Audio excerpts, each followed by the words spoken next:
தேவனுக்கு மகிமை உண்டாவதாக. இந்த ஆராதனை பகுதியில் மத்தேயு 14ஆம் அதிகாரம் அதனுடைய கடைசி 2 வசனம். அவ்விடத்து மனுஷர் அவரை இன்னார் என்றறிந்து சுற்றுப்புறங்கும் செய்தி அனுப்பி பிணியாளிகள் எல்லோரையும் அவரிடத்தில் கொண்டு வந்து அவருடைய வஸ்திரத்தின் ஓரத்தையாகிலும் அவர்கள் தொடும்படி உத்தரவாக வேண்டுமென்று அவரை வேண்டிக் கொண்டார்கள். தொட்ட யாவரும் சொஸ்தமானார்கள். அவரை தொடும்படி உத்தரவாக வேண்டும் என்று அவரை வேண்டிக் கொண்டார்கள். தொட்ட யாவரும் சொஸ்தமானார்கள். இதை மார்க்குல இன்னும் அதிகமாக தெளிவாக மார்க் 6ஆம் அதிகாரத்தினுடைய கடைசி 2 வசனம். மார்க் 6 அதனுடைய கடைசி 2 வசனம்.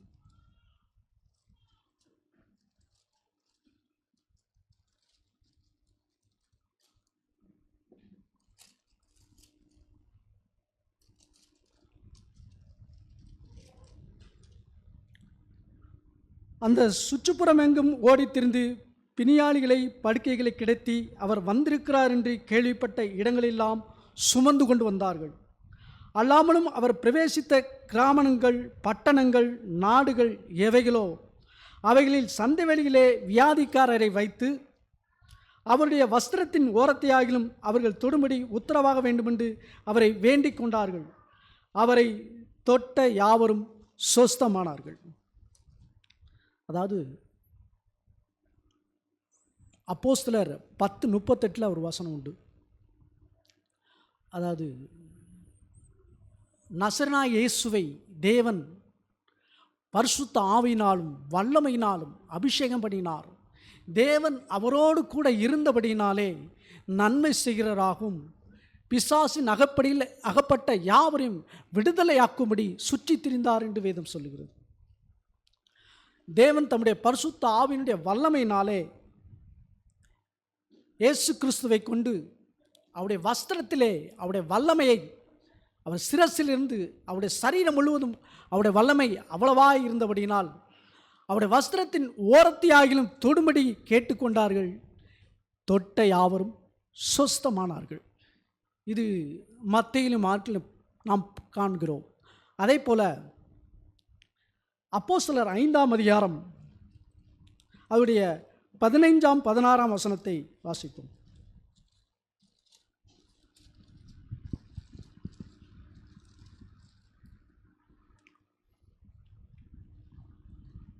திரளான புருஷர்களும் ஸ்திரீகளும் விசுவாசம் உள்ளவர்களாகி கர்த்தரிடமாய் அதிகமாய் சேர்க்கப்பட்டார்கள். பிணியாளிகளை படுக்கையின் மேல் கட்டிலின் மேலும் கிடத்தி பேதுரு நடந்து போகையில் அவனுடைய நிழலாகிலும் அவர்களில் சிலர் மேல் படும்படிக்கு அவர்கள் வெளியே வீதிகளை கொண்டு வைத்தார்கள். சுற்றுப்புறமிருந்து திரளான ஜனங்கள் பிணியாளிகளும் அசுத்த ஆவிகளால் பாதிக்கப்பட்டவர்களும் எருசலேமுக்கு கொண்டு வந்தார்கள். அவர்கள் எல்லோரும் குணமாக்கப்பட்டார்கள். இயேசு கிறிஸ்துவின் வஸ்திரத்தை தொட்டார்கள். ஆனால் புதிய ஏற்பாட்டின் மகிமை வஸ்திரத்தில் அவருடைய நிழலிலே பட்டபொழுது அவருடைய அப்போஸ்தலனாகிய பேதுருக்கு தேவன் அவ்வளவாய் அவருடைய அபிஷேகத்தையும் வல்லமையும் நிறைவாய் கொடுத்திருந்தார். அதே போல அப்போஸ்தலர் 19ஆம் அதிகாரம் அவருடைய 11ஆம் 12ஆம் வசனத்தை வாசிப்போம்.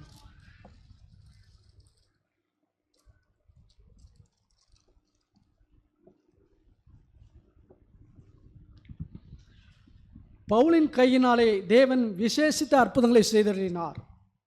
அவனுடைய சரீரத்திலிருந்து உருமால்களையும் கச்சைகளையும் கொண்டு வந்து வியாதிக்காரன் மேல் போட வியாதியில் அவர்களை விட்டு நீங்கி போயிற்று. பொல்லாத ஆகிலும் அவர்களை விட்டு புறப்பட்டு போயின. உருமால்களும் கச்சைகளும் பவுலினுடைய கரத்திலிருந்து வியாதிஸ்தர்கள் மேலே படும் பொழுது அசுத்த ஆவிகளும் வியாதிகளும் புறப்பட்டு போயின.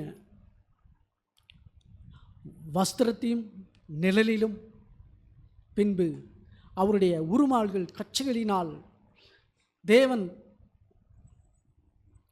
அவரோடு கூட தம்முடைய அப்போஸ்தலர்கள் இருந்த ஐக்கியத்தின் விளைவு அவருடைய அபிஷேகத்தினாலும் வல்லமையினாலும் நிறத்திருந்ததினாலே தேவன் அப்படிப்பட்ட மகிமையான காரியங்களை அவருக்கு செய்தார்.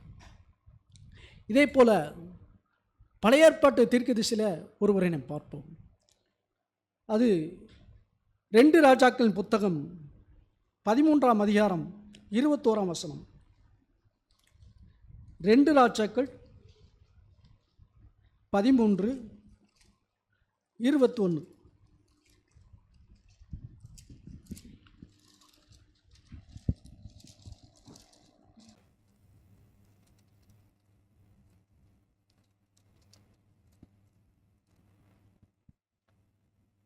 அப்பொழுது அவர்கள் ஒரு மனுஷனை அடக்கம் பண்ணும் போகையில் அந்த தண்டை கண்டு அந்த மனுஷன் எலிசாவின் கல்லறையில் போட்டார்கள். அந்த மனுஷனின் பிரேதம் அதிலே விழுந்து எலிசாவின் எலும்புகள் மேல் பட்டபோது அந்த மனுஷன் உயிரடைந்து தன் கால்களை ஊன்றி எழுந்தான்.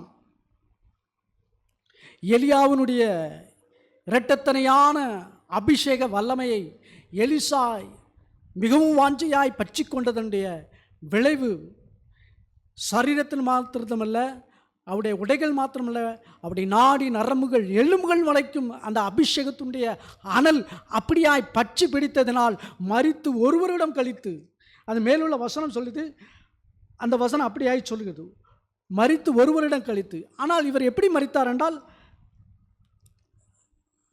அதாவது 14 வசனம், அவன் நாட்களில் எலிசா மரணத்துக்கு ஏதுவாய் வியாதியாய் கிடந்தான் என்று வேதம் சொல்லுகிறது.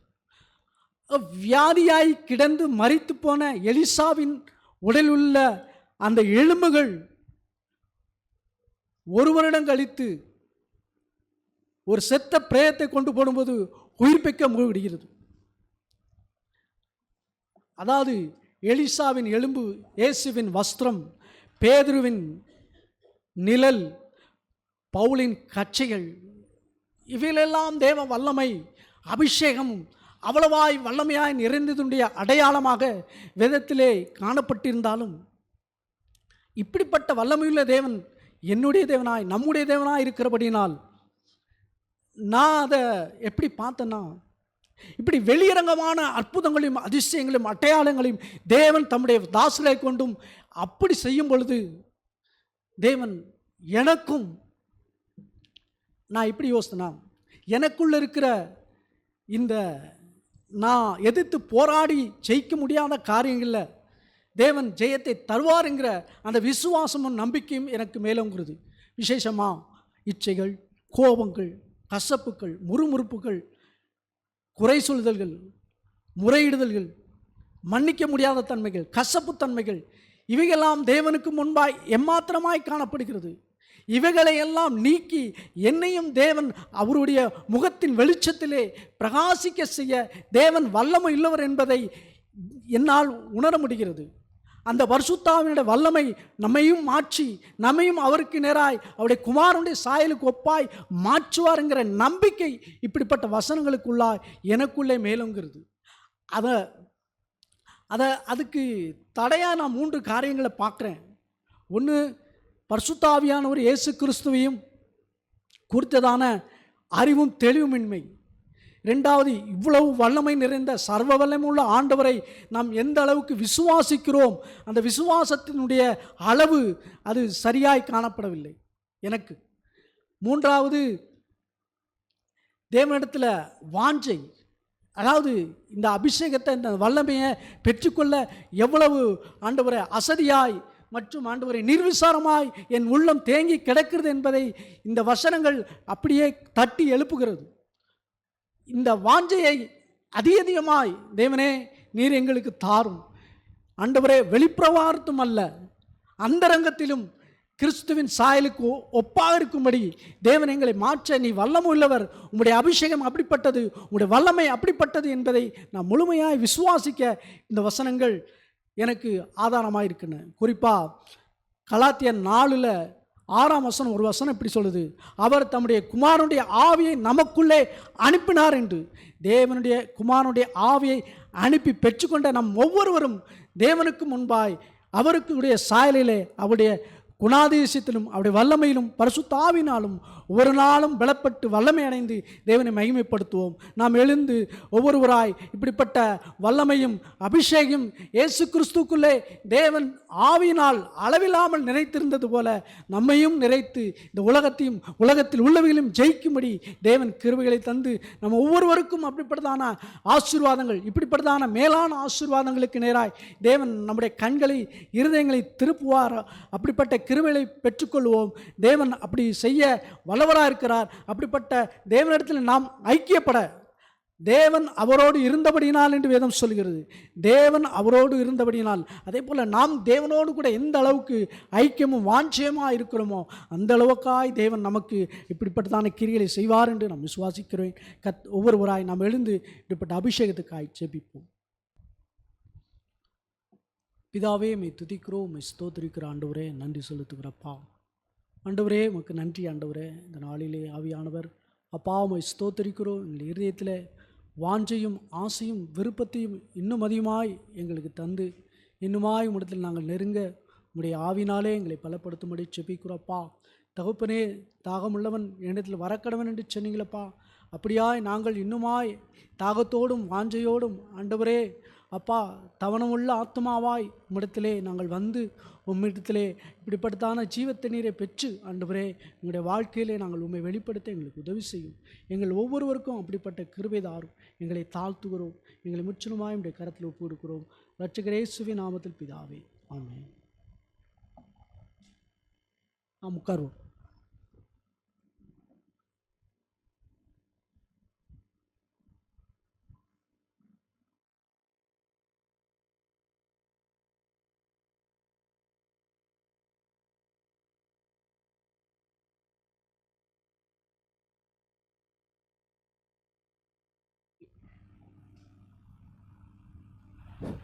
சிறுபிள்ளைகளுக்கான மனப்பாட வசனம்.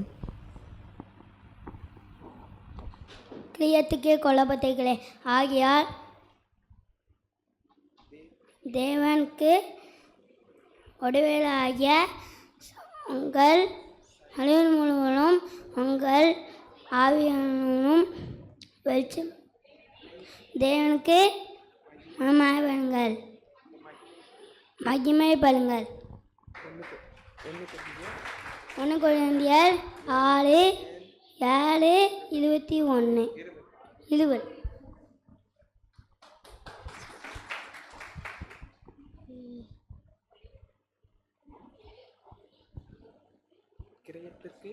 இதுக்கு கொல்லப்பட்டீர்களே, ஆவினால் தேவனுக்கு உடையவர்களாகிய உங்கள் சரீரத்தினாலும் ஆவினாலும் தேவனை மகிமைப்படுத்துங்கள். 1 கொரிந்தியர் 6:20.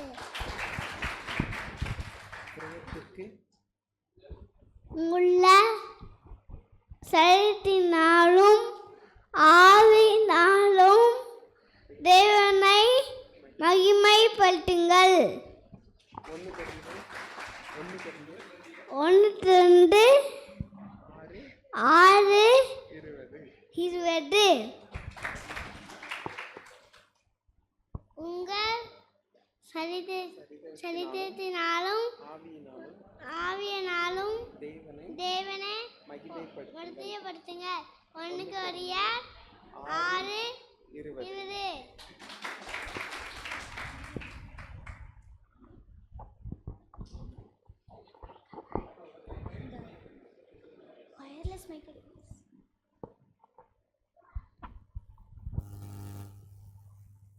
கிரியத்திற்கு கொல்லப்பட்டீர்களே, ஆகையால் உங்கள் சரீரத்தினாலும் உங்கள் ஆவியினாலும் தேவனை மகிமைப்படுத்துங்கள். 1 கொரிந்தியர் 6:20. கிரியத்திற்கு கொல்லப்பட்டீர்களே, ஆகையால் தேவனுக்கு உடையவைகளாகிய உங்கள் சரீரத்தினாலும் உங்கள் ஆவியினாலும் தேவனை மகிமைப்படுத்துங்கள். 1 கொரிந்தியர் 6:20. கிரியத்துக்கு கொல்லப்பட்டீர்களே, ஆகையால் தேவனுக்கு உடையவளாகிய உங்கள் சரீரத்தினாலும் உங்கள் ஆவியினாலும் தேவனை மகிமைப்படுத்துங்கள். 1 கொரிந்தியர் 6:20. 1 கொரிந்தியர் 6:20. கிரியத்தினாலே கொல்லப்பட்டீர்களே, ஆகையால் தேவனுக்கு உடையவராகிறே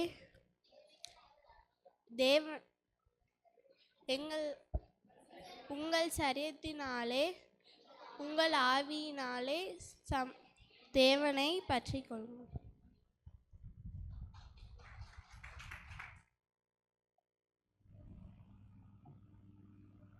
நாமும் நம்முடைய வேதாகத்தை திருப்பிக் கொள்வோம். ஒருமுறை பார்த்தும் வேதத்தை பார்த்தும் வாசித்துவிட்டு மறுமுறை மனதிலிருந்து சொல்ல பிரயாசப்படுவோம். 1 கொரிந்தியர் 6:20. எல்லோரும் ஒருமுறை சேர்ந்து சொல்லுவோம். கிரயத்திற்கு கொல்லப்பட்டீர்களே, ஆகையால் தேவனுக்கு உடையவைகளாகிய உங்கள் சரீரத்தினாலும் உங்கள் ஆவியினாலும் தேவனை மகிமைப்படுத்துங்கள். 1 கொரிந்தியர் 6:20. இந்த முறை மனதிலிருந்து சொல்ல பிரயாசப்படுவோம். கிரயத்திற்கு கொல்லப்பட்டீர்களே, ஆகையால் உங்கள் சரீரத்தினாலும் தேவனுக்கு உடையவைகளாகிய உங்கள் சரீரத்தினாலும் உங்கள் ஆவியினாலும் தேவனை மகிமைப்படுத்துங்கள். 1 கொரிந்தியர் 6:20. இந்த வாரத்திற்கான மனப்பாட வசனம் மார்க்கு 3:35. தேவனுடைய சித்தத்தின்படி செய்கிறவன் எவனோ அவனே எனக்கு சகோதரனும் எனக்கு சகோதரியும் எனக்கு தாயுமாய் இருக்கிறான் என்றார். மார்க் 3:35.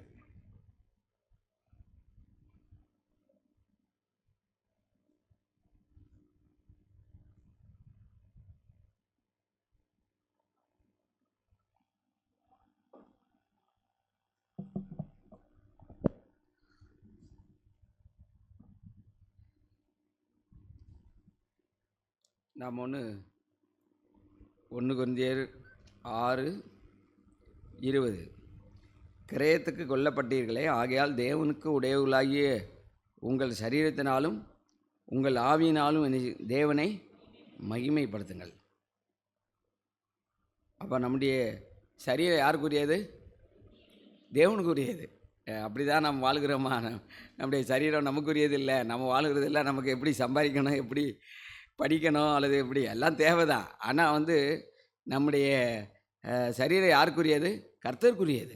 அப்படி தான் நம்ம வாழுகிறோமா? அப்படி வாழ்வோம் அப்படின்னு சொன்னால் உண்மையிலே சந்தோஷமாக இருப்போம். நம்ம வாழ்க்கையில் துக்கம் இருக்காது. துக்கங்கள் வரும், ஆனால் கூட ஆண்டவருக்கு அந்த படகுல அந்த புயல் வந்துச்சானா புயல் வரும், ஆனாலும் அவர் ரெஸ்ட்டில் இருந்தார். அவர் ஒரு காலம் அதை குறித்து என்ன செய்யலை, கலங்கவே இல்லை. அதே மாதிரி தான் தேவனுடைய ஆவியை பெற்ற ஒரு மனுஷனும் ஒரு காலம் என்ன தான் புயல் வந்தாலும் சரி, காற்றடித்தா கடல் கொந்தளித்தாலும் சரி, அவர் அங்கேயும் என்ன செய்வார்? அவர் அமைதியாய் ஒரு பதஷ்டமடையாத ஒரு வாழ்க்கையை வாழ்வது தான் கிறிஸ்தவ வாழ்க்கையினுடைய ஒரு உன்னதமான வாழ்க்கை. உண்மையிலே அப்படி தான் நம்முடைய சரீரத்தில் தேவன் ஆளுகை செய்கிறாராம். நம்ம நாமே சோதித்து பார்ப்போம். ஆண்டவர் ஒரு சீசன் என்பவன் யாருடைய கட்டுப்பாட்டில் இருப்பார் சொல்லுங்க? அவை இயேசு கிறிஸ்துவுடைய சீசன் யாருடைய கட்டுப்பாட்டில் இருந்தார்? இயேசுக்கும் அவருக்கும் என்ன இருக்கும்? ஒரு தொடர்பிலே இருந்தாராம். அவர் தனியாக இல்லவே இல்லை. அதே மாதிரி தான் இன்றைக்கும் பரிசுத்த ஆவினால இயேசுக்கு சீசராக இருக்கக்கூடிய நாமும் எப்போதுமே தேவனுக்கும் நமக்கும் அப்படிப்பட்ட ஒரு தொடர்பு இருந்தால் மட்டும்தான் இந்த சரீரத்தில் பாவம் என்ன செய்யாது, ஆளாது, அல்லது உலகம் ஆளாது. எந்த அசுத்தங்களும் இந்த சரீரத்தில் என்ன செய்ய முடியாது, சேதமாக்க முடியாது. ஆனால் பரிசுத்த ஆவியார் உயிர் இருக்கிற ஒரு மனுஷன்தான் என்ன செய்ய முடியும், எந்திரிச்சு நிற்க முடியும், பேச முடியும், அவர் தன்னையே குளிச்சுக்குருவார், எல்லாமே செய்வாங்க. ஆனால் உயிர் இல்லாத ஒரு மனுஷன் அவரால் நடக்க முடியுமா? அவர் தான் மற்றவங்க தூக்கிட்டு போகணும். அப்படி ஒரு நிலைக்கு போயிடுவார். ஏன் நமக்கு வந்து மற்றவருடைய உற்சாகம் போடுதலும் அதெல்லாம் தேவை தான். ஆனால் கூட அது ஏன் தேவைன்னா நமக்கு என்ன இல்லை, மெய்யான ஒரு ஜீவன் இல்லைன்னு தான் ஆண்டவர் இயேசு சொன்னார். நான் உங்களுக்கு ஜீவனை கொடுக்கவும் அந்த ஜீவன் பரிபூர்ணப்படவும் வந்தேன் அப்படின்னு சொல்லி யோவான் 10ஆம் அதிகாரத்தில் ஆண்டவர் சொன்னார். ஜீவனை கொடுக்க வந்தார் ஆண்டவர். அந்த ஜீவனில் நாம் வாழுகிற நாம் வந்து நம்முடைய ஆவியினாலும் சரீரத்தினாலும் தேவனை நிச்சயம் மகிமைப்படுத்துவோம். அப்படி தான் நம்முடைய எல்லா சூழ்நிலையிலும். ஆனால் நான் வந்து உண்மையிலே அப்படி தான் நான் தேவனை மகிமைப்படுத்துகிறவனா இருக்கேன்னா, அவளே இந்த சிறுபிள்ளையில் போல் அந்த மனப்பாட வசனமாக எனக்கு அதை குறித்து தெரியும், ஆனால் அதை குறித்து வாழ தெரியாது அப்படிங்கிற மாதிரி இருந்தோம்னா நாம் யாருடைய சீசர் இல்லை, இயேசுவுக்கு சீசர் இல்லை. நம்ம வந்து விசுவாசிகளாய் அல்லது நமக்கு மற்றவங்களுடைய சப்போர்ட் நமக்கு தேவைப்படும். இப்போ பார்த்திங்கன்னா ஒரு சிஎம் இருக்கார் அப்படின்னா அவர் வந்து தலைமைச் செயலாளருடைய தொடர்பு வந்து சிஎம்முக்கும் அவருக்கும் இருக்கும். ஏன்னா அந்த நாட்டினுடைய மொத்த பொறுப்பும் அவருக்கு தான் இருக்கும். அவருக்கு தெரியும் எல்லாமே. அதே மாதிரி தான் இயேசு கிறிஸ்துவுடைய சீசனுடைய தொடரும் வந்து இயேசுக்கும் அவருக்கும் தொடர்ந்து அந்த ஒரு ஐக்கியம் இருந்துகிட்டே இருக்கும். இணைபிரியாததாக இருக்கும். ஒரு காலம் அவர் பிதா என்னை தனியாக இருக்க விடவே இல்லைன்னு சொன்னது மாதிரி நம்ம கூட நம்முடைய சிந்தையில் வரக்கூடிய எல்லா பெருமையோ அகந்தையோ எது வந்தாலும் சரி உடனே ஆண்டவர் நமக்கு உதவி செய்வார். அப்படிப்பட்ட ஆண்டவர் தான் நாம் தொழுது கொள்கிறோமா? கடந்த நாளில் நான் வந்து இந்த திருக்காட்டுப்பள்ளியில் ஒரு பேசுகிற செய்தியை கேட்டு ஒரு சிலர் அநேகர் வாழ்த்துக்கள் சொன்னாங்க. அது எனக்கு ஒரு போதை மாதிரி ஆயிடுச்சு. அதில் நான் ரொம்ப எங்கெங்கேருந்தெல்லாமோ ஃபோன் பண்ணாங்க, எனக்கு தெரியல. ஆனால் கூட அது கொஞ்ச நேரத்துக்கு ஆண்டவருக்கும் எனக்கு ஒரு தொடர்பு துண்டிக்கப்பட்ட மாதிரி இருந்துச்சு. நான் பாவம் செய்யலை, ஆனால் அந்த வாழ்த்துக்கள் வந்து அது எனக்கு ரொம்ப இதாக இருந்துச்சு.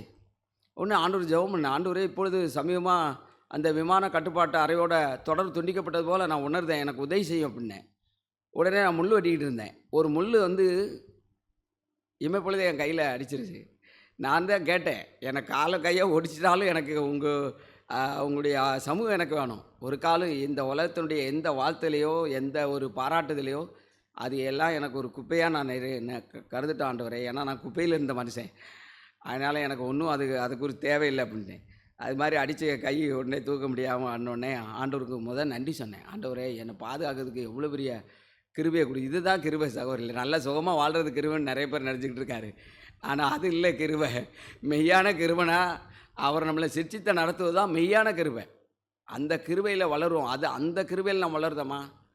அதுதான் பிதா. அப்படித்தான் அவர் பிதா அவரை நொறுக்க சித்தமாக இருந்தார்னு எழுதியிருக்கேன். அவர் தம்முடைய குமாரனாக இருக்கிறாரு, ரொம்ப சந்தோஷமாக அவர் இருந்தாரா? இல்லை, அவர் துக்கம் நிறைந்தவராக இருந்தார்னு எழுதியிருக்கு. பாடு அனுபவிக்கிறவராக இருந்தார்.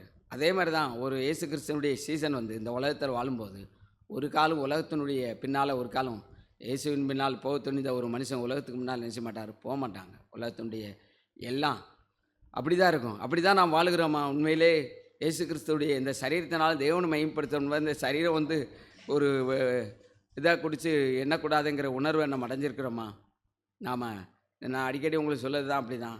நானும் அடிக்கடி எனக்கு பிடிச்சமான வசனங்கள்லாம் வந்து இது லூக்கா 6ஆம் அதிகாரத்தில் நம்ம முன்னாடி படிக்கக்கூடிய ஒரு வசனம் தான். இதுதான் ஒரு இயேசுனுடைய மெய் சீசனுடைய அடையாளம். இதை விரும்புகிற யாவருமே உண்மையிலே அவர் சந்தோஷமாக இருப்பாங்க. ஐயோ, லூக்கா 6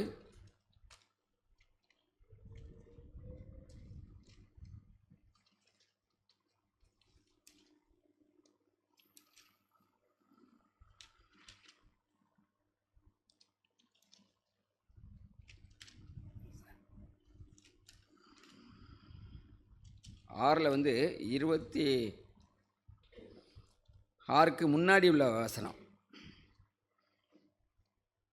26 வந்து இந்த என்ன எழுதியிருக்கான்? எல்லா மனுஷரும் உங்களை குறித்து புகழ்ச்சியாய் பேசும்போது உங்களுக்கு ஐயோ. எஸ், எல்லா மனுஷரும் உங்களை குறித்து புகழ்ச்சியாய் பேசும்போது உங்களுக்கு ஐயோ. அதுக்கு மேலே பார்த்தீங்கன்னா இன்னொரு வசனம் இருக்கும். உங்களை வந்து உங்களை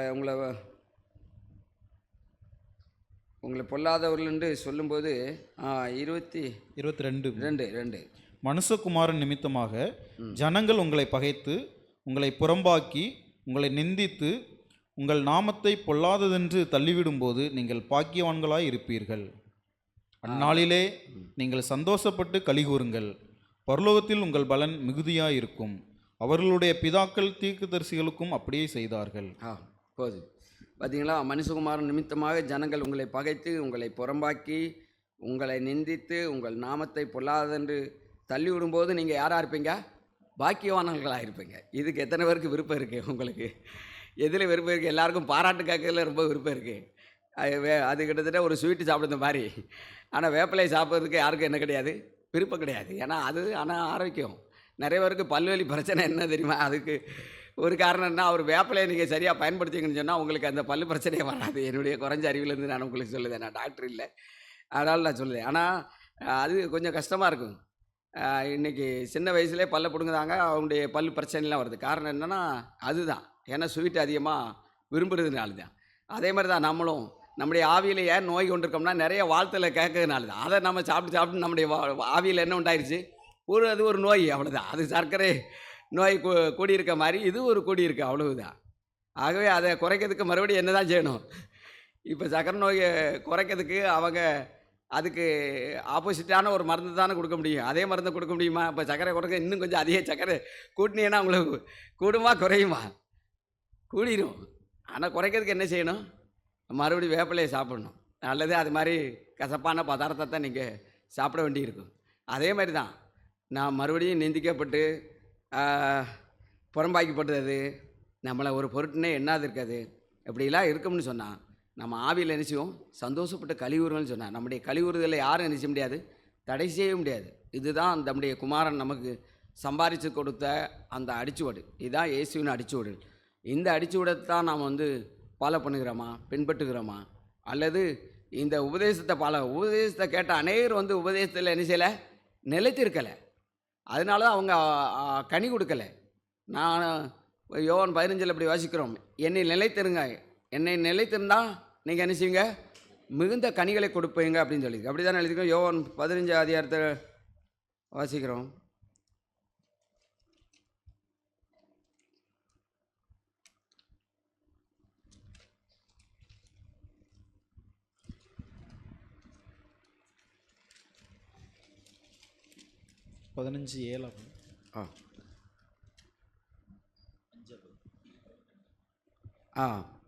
வாசிங்கோ. நீங்கள் என்னிலும் என் வார்த்தை உங்களிலும் நிலைத்திருந்தால் நீங்கள் கேட்டுக்கொள்வது எதுவோ அது உங்களுக்கு செய்யப்படும். நீங்கள் மிகுந்த கனிகளை கொடுப்பதினால் என் பிதா மகிமைப்படுவார். எனக்கு சீசராய் இருப்பீர்கள். எனக்கும் சீசர்களாய் இருப்பீர்கள். பிதா என்னில் அன்பாய் இருந்திருக்கிறது போல நானும் உங்களில் அன்பாயிருக்கிறேன். என்னுடைய அன்பில் என்ன செய்யுங்கள்? நிலைத்திருங்கள். நான் என் பிதாவின் கற்பனைகளை கைக்கொண்டு அவருடைய அன்பிலே நிலைத்திருக்கிறது போல நீங்களும் என் கற்பனைகளை கை கொண்டிருந்தால் என்னுடைய அன்பிலே நிலைத்திருப்பீர்கள். இப்போ அவருடைய கற்பனை என்ன சொல்லுங்கள்? இப்போ நான் முன்னாடியே விட சொல்லியிருக்கேன். அவருடைய கற்பனை என்ன? நிந்திக்கப்படுவது, புறமாக்கப்படுவது, மனுஷலாக தள்ளப்படுவது, இதெல்லாம் என்ன தான்? அது அவருடைய கற்பனை. அப்போ அந்த நான் கை கொண்டோன்னா அவருடைய அன்பில் நான் நினைச்சிருக்கேன், நிலைத்திருக்கேன். நான் தேவனுடைய எல்லாரும் இயேசுவை நேசிக்கிறாங்க அப்படின்னு சொன்னால் கண்டிப்பாக நேசிச்சான்னு சொல்லுவோம், நேசிக்கிறோம்னு தான் சொல்லுவோம். யாராவது நான் ஆண்டவரை நேசிக்கலை அப்படின்னு யாரும் சொல்லுவோமா? இல்லை. நேசிக்கிறதுனால இங்கே வந்திருக்கோம். ஆனால் உண்மையான நேசம் எது அப்படின்னா அவருடைய முழு கற்பனைகளையும் கை கொள்ளுகிறது தான். அந்த அவருடைய வார்த்தை எனக்கு பாராட்டுகள் இல்லை, அவர் கொடுக்குற அந்த பாடுகள் தான் அவருடைய கற்பனை. அந்த கற்பனை வந்து அது லகுவாக தான் இருக்கும். ஒரு காலம் அது கஷ்டமாக இருக்கவே இருக்காது. இந்த போன வாரத்தில் கூட அதை குறித்து சொல்லியிருக்கேன். இந்த ஆத்தி மரம்ங்கிறது வந்து அந்த செய்தியில் பேசியிருக்கேன். அது உங்களுக்கு எல்லாருக்கும் பழைய ஆளுக்கு தெரியுமா இல்லை? மாட்டுக்கு மோக்காப்படுது அந்த ஆத்தி மரம் தெரியுமா? அவங்களுக்கு தெரியாது. அந்த ஒரு சில இடங்கள்ல இருக்குது. அந்த ஆத்தி மரம் அந்த மோக்கால் வந்து பார்த்திங்கன்னா ரொம்ப வெயிட்டாகவும் இருக்காது. அதே நேரத்தில் அந்த மாட்டுக்கு வந்து புண்ணும் வராது. அது அழுத்ததுனால அது என்ன உண்டாகுதுன்னா புண்ணு உண்டாகுது.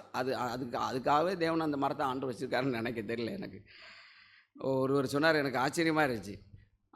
அது மாதிரி ஆண்டவர் ஒருவேளை இப்படி நிந்திக்கப்படுது அப்படி அனுப்புனாலும் அவருடைய நுகத்தோடு சேர்ந்து தான் நாம் இருக்கோம். நம்ம என்ன செய்யலை?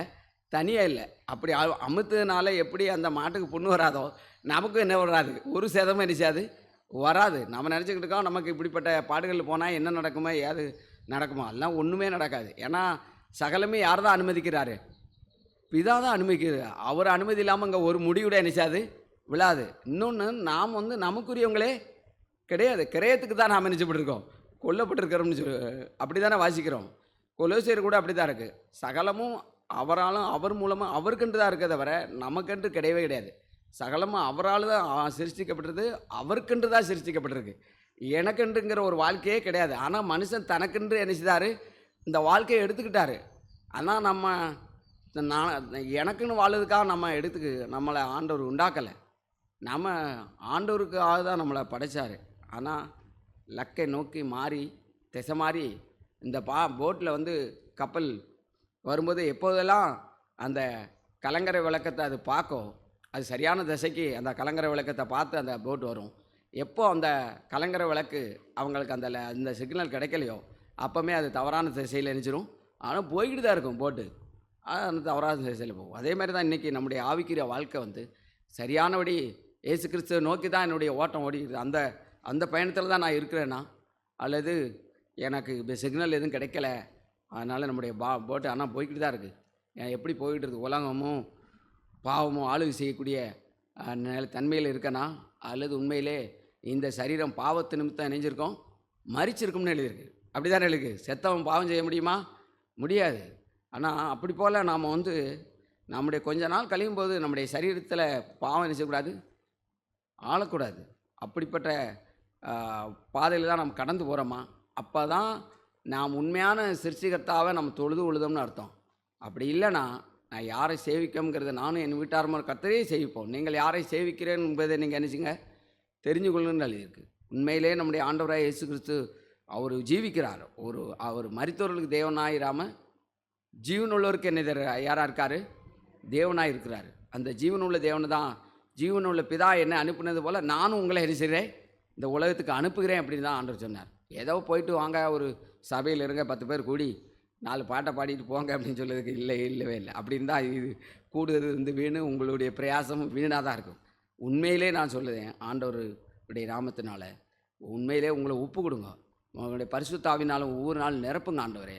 எனக்கு அந்த நாட்களில் வந்து எப்படி அந்த வனாந்தரத்தில் போய் ஒவ்வொரு நாளும் அவங்க மன்னாவை சேகரிப்பாங்க, ஒரு நாள் எடுத்து ஆண்டவரை கொள்ள தேவை. அதே மாதிரி இன்றைக்கி ஆண்டவரே நான் வாழக்கூடிய ஞானத்தை எனக்கு தார ஆண்டவரே அப்படி நம்ம கேட்குறோமா? ஒவ்வொரு நாளும் எனக்கு ஞானம் இல்லை, எனக்கு உதவி செய்யும், எனக்கு புத்தி கிடையாது, எதுவுமே எனக்கு கிடையாது, நான் ஒரு களிமண், எனக்கு உதவி செய்யும், நான் என்னுடைய வேத அறிவியோ எல்லாத்தையும் நான் எம்டி ஆக்கட்டும் ஆண்டவரே.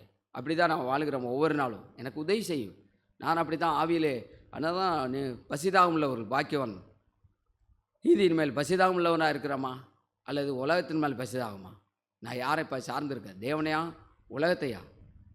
நாம் வந்து இந்த உலகம் எந்த விதத்திலாவது என்னை வஞ்சிக்கிறதுக்கு நாம் ஒரு காலம் இடமளிக்கவே கூடாது. சகோதர சகோதரிகளே, முழுவதும் நம்முடைய பிதாவினுடைய கட்டுப்பாட்டிலே நாம் இருக்கும்போது நாம் பாதுகாப்பாக இருப்போம். நம்முடைய பயணம் இனிதாக இருக்கும், பயம்லாம் இருப்போம். இப்போ அவங்க அந்த கலங்கரை விளக்கத்தை கலங்கரை விளக்கை பார்த்துட்டாங்க அப்படின்னு சொன்னால் அவங்க நம்பிக்கையோடு போவாங்க.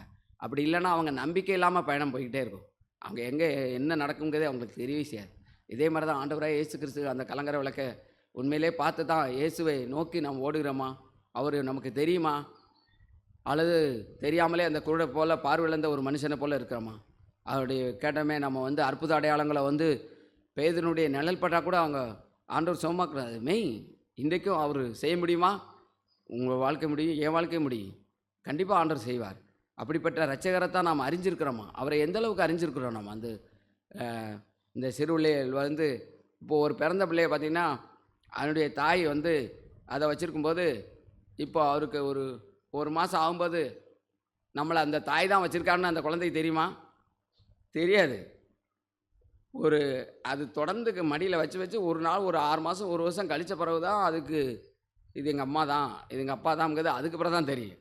ஆனால் அது பிறந்துருச்சு, 1 வருஷமாக அவள் குழந்தையா இருக்குது, ஆனால் அதுக்கு தெரியுறதுக்கு 1 வருஷம் ஆகிருந்திருக்கு. இதே மாதிரி தான் நாமளும் ரட்சிக்கப்பட்டோம். நம்முடைய பிதாவாகி ஆண்டவர் இயேசு கிறிஸ்துவ உண்மையாக தெரியுமா, அல்லது குழந்தைகளாக இருக்கமா? அதனால தான் பவுல் வந்து இப்போ அந்த கொரிந்தியருக்கு சொன்னாங்க, நீங்கள் இன்னும் பாலை குடிக்கிற பிள்ளைகளை போல் இருக்கீங்க, குழந்தைகளாக இருக்கீங்க. உங்களுக்கு மூல உபதேசத்தை நான் அனுச முடியலை, கொடுக்க முடியலை. உங்களுடைய வாக்குவாதம், பொறாமை, புறங்குறுதல் இதெல்லாம் இருந்தால் நம்ம வந்து குழந்தைகளாக இருக்கணும்னு அர்த்தம். புருஷர்களாக இருக்கிறவங்க அதெல்லாம் ஒழித்து விட்டு புதினான ஆவியுள்ளவர்களாய் நாம் நடந்து கொள்கிறோமா? எனக்கு ஆண்டவர் தெரியுமா? எனக்கு எந்த அளவுக்கு ஆண்டவர் தெரியும்? என் வாழ்க்கை எந்த அளவுக்கு மாறி இருக்குது, என் பேச்சு எந்த அளவுக்கு மாறி இருக்குது, என் பெருமை எந்த அளவுக்கு மாறி இருக்குது, அதெல்லாம் நான் எனக்கு ஆண்டவரை நான் பார்த்தேன்னா, அவர் யோவான் ஒரு நாள் பார்த்தோன்னா மூப்பரை விழுந்து அவர் செத்தவனை போல் அவருடைய பாதத்தில் விழுந்தான்னு எழுதிருக்கு. தேவனை பார்த்த ஒரு மனுஷன் உலகத்தினுடைய எந்த மதிப்பையோ கணத்தையோ மரியாதையோ ஒரு காலம் விரும்ப மாட்டான். நானும் விரும்ப மாட்டேன். என்னுடைய பிள்ளைகளுக்கு அதான் சொல்லிக் கொடுக்கேன். எனக்கு ஆண்டவருடைய ராஜ்யத்துக்கு போகும்போது எனக்கு ஒரு விருப்பம் இருக்குது. என்னென்ன ஆண்டவர்கிட்ட கேட்க, ஆண்டவரே இந்த பூமியில் கணத்தை தேடாத ஒரு மனுஷங்கிற சர்டிஃபிகேட்டை நீங்கள் எனக்கு கொடுக்கணும். அதுதான் நீங்கள் எனக்கு செய்யக்கூடிய ஒரு மிகப்பெரிய பரிசு. அதுக்காக தான் நான் வாழ்வேன். ஒரு காலம் யாருடைய கணத்தையோ மகிமையோ என்னோடய மனைவியோ பிள்ளைகளோ யார் என்னை வாழ்த்துவாங்க நல்லாவும் அதெல்லாம் எனக்கு ஒன்றும் வேண்டாம் ஆண்டவரே. எனக்கு நீங்கள் மட்டும்தான் போகும். உங்களுடைய இருதயத்தை சந்தோஷப்படுத்துகிற ஒரு மனுஷனாக நான் இருக்க விரும்புகிறேன். அதுக்காக தான் எனக்கு இந்த பூமிக்கு உங்களுடைய பிரதிநிதியாக என்னை அனுப்பியிருக்கீங்கன்னு நான் நம்புகிறேன். நம்ம ஒவ்வொருவரும் அப்படி வாழ்ந்தோம்னா எவ்வளோ சந்தோஷமாக இருக்கலாம். எண்ணி பாருங்கள். இது கேட்குற வேப்பிலையை சாப்பிட்றது கொஞ்சம் கஷ்டமாக தான் இருக்கும். ஆனால் சாப்பிட்ட பிறகு அது என்ன இருக்கும், பல்லுக்கு உடலுக்கு எல்லாத்துக்குமே ஆரோக்கியம்தான். அதுபோல் இந்த சுவிசேஷம் இது கடினமான உபதேசம், யார் இதை பின்பற்றுவாங்க அப்படின்னு சொல்லி நிறைய பேர் போயிட்டாங்க. ஆனால் இதை வாங்கி புசிக்கிறவங்களுக்கு அது தேனாமிரதமாக இருக்கும். ஆவியில் நம்ம அப்படி தான் வாழுகிறோமா? இயேசு கிறிஸ்து தெரியுமா? இயேசு இந்த கொலோசியரில் பாருங்கள், ஒரு வார்த்தையை கூட நான் வாசிக்கிறேன். ஆனால் கொலோசியர் 1:1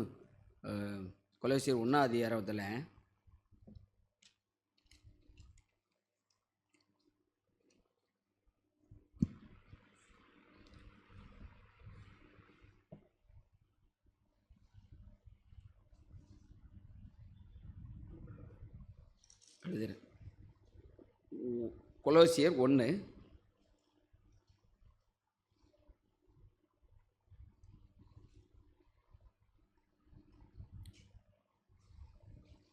10 இப்படி வாசிக்கிறோம். சகலவித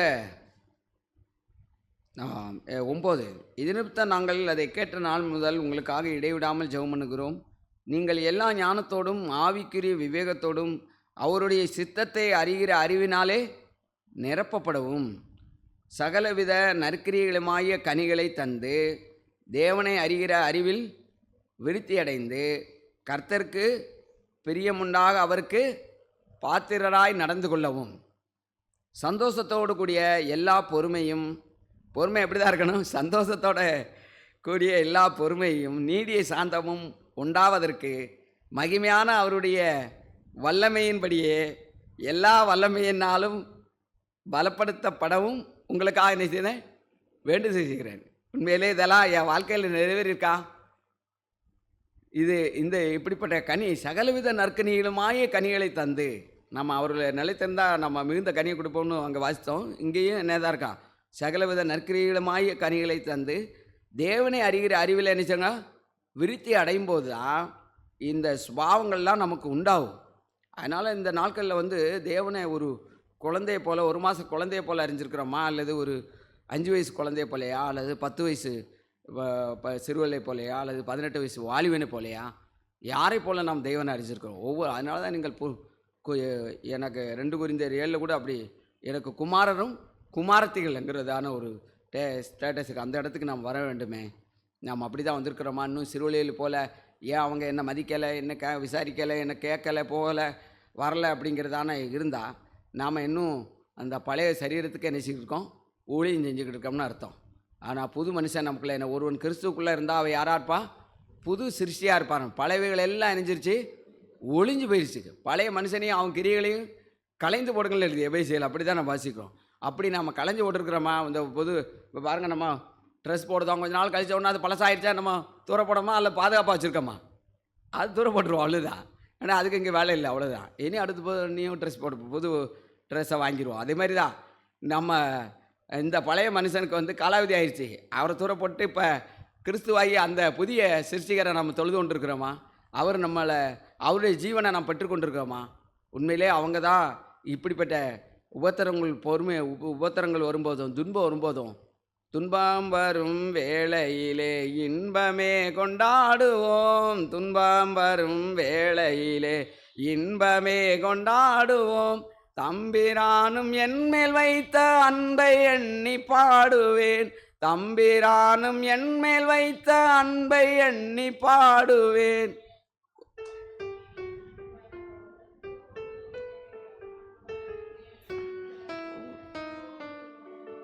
ரத்தம் சிந்தி என்னை அவர் முத்தி சேர்க்க பிறந்தார். ரத்தம் சிந்தி என்னை அவர் முத்தி சேர்க்க பிறந்தார்.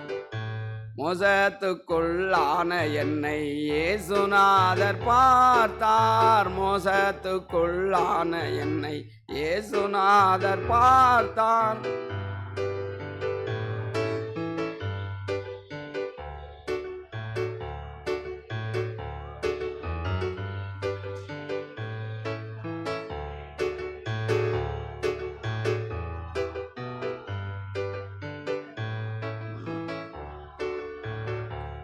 சிந்தி என்னை அவர் முத்தி சேர்க்க பிறந்தான்.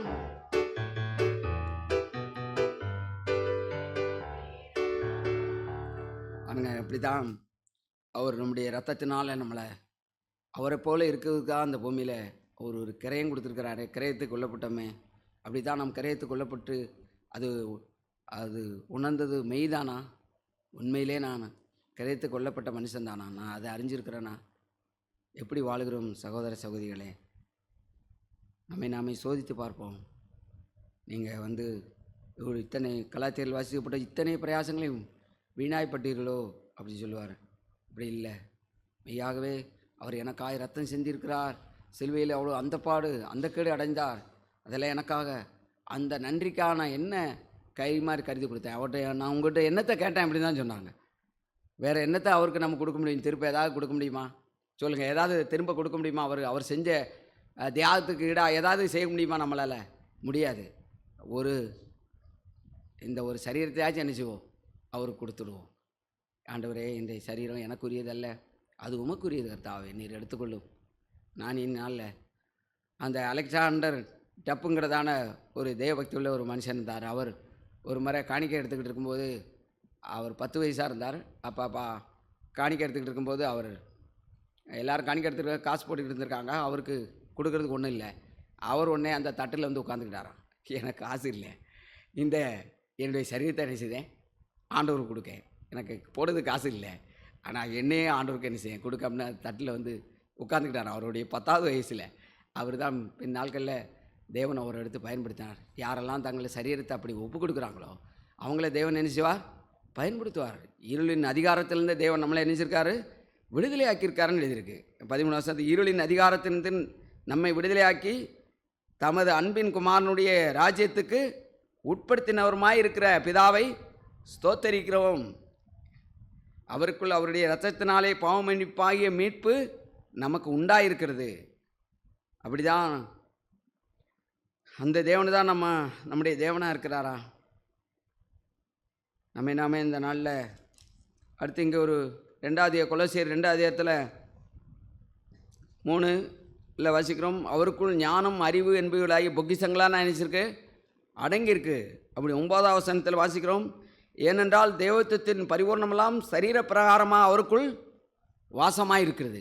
சரீர பிரகாரமாக இதே சரீரத்தில் தான் தேவத்துவத்தின் பரிபூர்ணமெல்லாம் அவருக்குள்ளே வாசமாக இருந்தது. அதே மாதிரி இன்றைக்கும் ஆண்டவராக இயேசு கிறிஸ்துவனுடைய ஆவினால், அந்த ஜீவனால் என்னுடைய சரீரத்திலையும் அவருடைய பரிபூர்ணம் என்ன செய்ய முடியும்? அவருடைய மகத்துவம் என்னுடைய சரீரம். அதனால தான் இப்போ பவுல் கூட சொன்னார், இந்த மண்பாண்டங்களில் அவருடைய பொக்கிஷத்தை நாங்கள் நினைச்சிருக்கோம், பெற்றிருக்கிறோம். உண்மையிலே இந்த மண்பாண்டத்தில் தேவனுடைய பொக்கிஷத்தை நாம் பெற்றிருக்கிறோமா?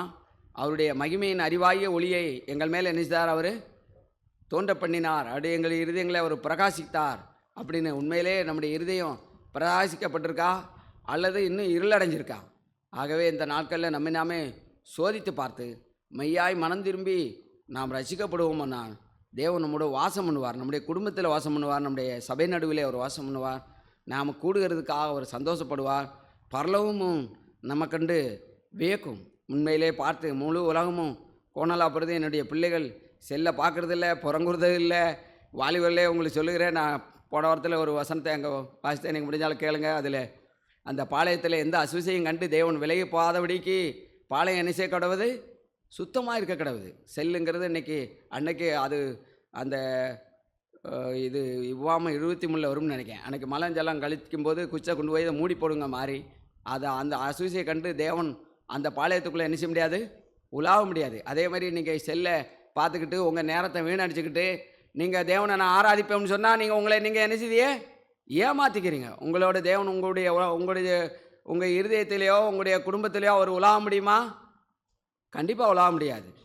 நாம் யாரை பார்த்து நம்ம வாழுகிறோம் சகோதரில். இன்றைக்கி யூடியூப்பில் வந்து செல்லு இதெல்லாம் நமக்கு ஒரு இன்றைக்கி சாத்தான் நமக்கு தந்திரமாக நம்மளை வஞ்சிக்கக்கூடிய ஒரு மிகப்பெரிய தந்திரமாக அவர் கையில் எடுத்திருக்கிற ஒரு மிகப்பெரிய ஆயுதம். ஆனால் அது நம்மகிட்ட என்ன செய்யக்கூடாது? செல்லுபடி ஆகக்கூடாது. சாத்தானுடைய தந்திரங்கள் உங்களுக்கு தெரியாதது அல்லவே. நமக்கு தெரிஞ்சிருக்கணும் அவன் யார் அப்படின்னு. எந்த ரூட்டுனாலும் அவன் வருவான். ஆனாலும் நான் சொன்னேன், நான் பேஸ்புக் எதை வேணால் நீ எந்த ரூட்டில் வேணாலும் வந்து பாரு அப்படின்னு தான். நான் ஒரு காலம் இப்போ பார்க்கறதில்லை. ஏதோ தேவ மனுஷர்கள் இருந்தாங்கன்னா அவங்கள போய் பார்ப்பேன், இல்லாட்ட மொத்தத்தில் பார்க்கறது கிடையாது. ஏன்னா வேறு எதையும் அங்கே வர்றதுக்கு வழி இல்லை. நம்முடைய எல்லா காவலோடும் உங்கள் இருதயத்தை நினைச்சிங்க காத்துக்கொள்ளுங்கள். அதனிடத்துலேருந்து என்ன உண்டாகும்? ஜீவ ஊற்று உண்டாயிரும்.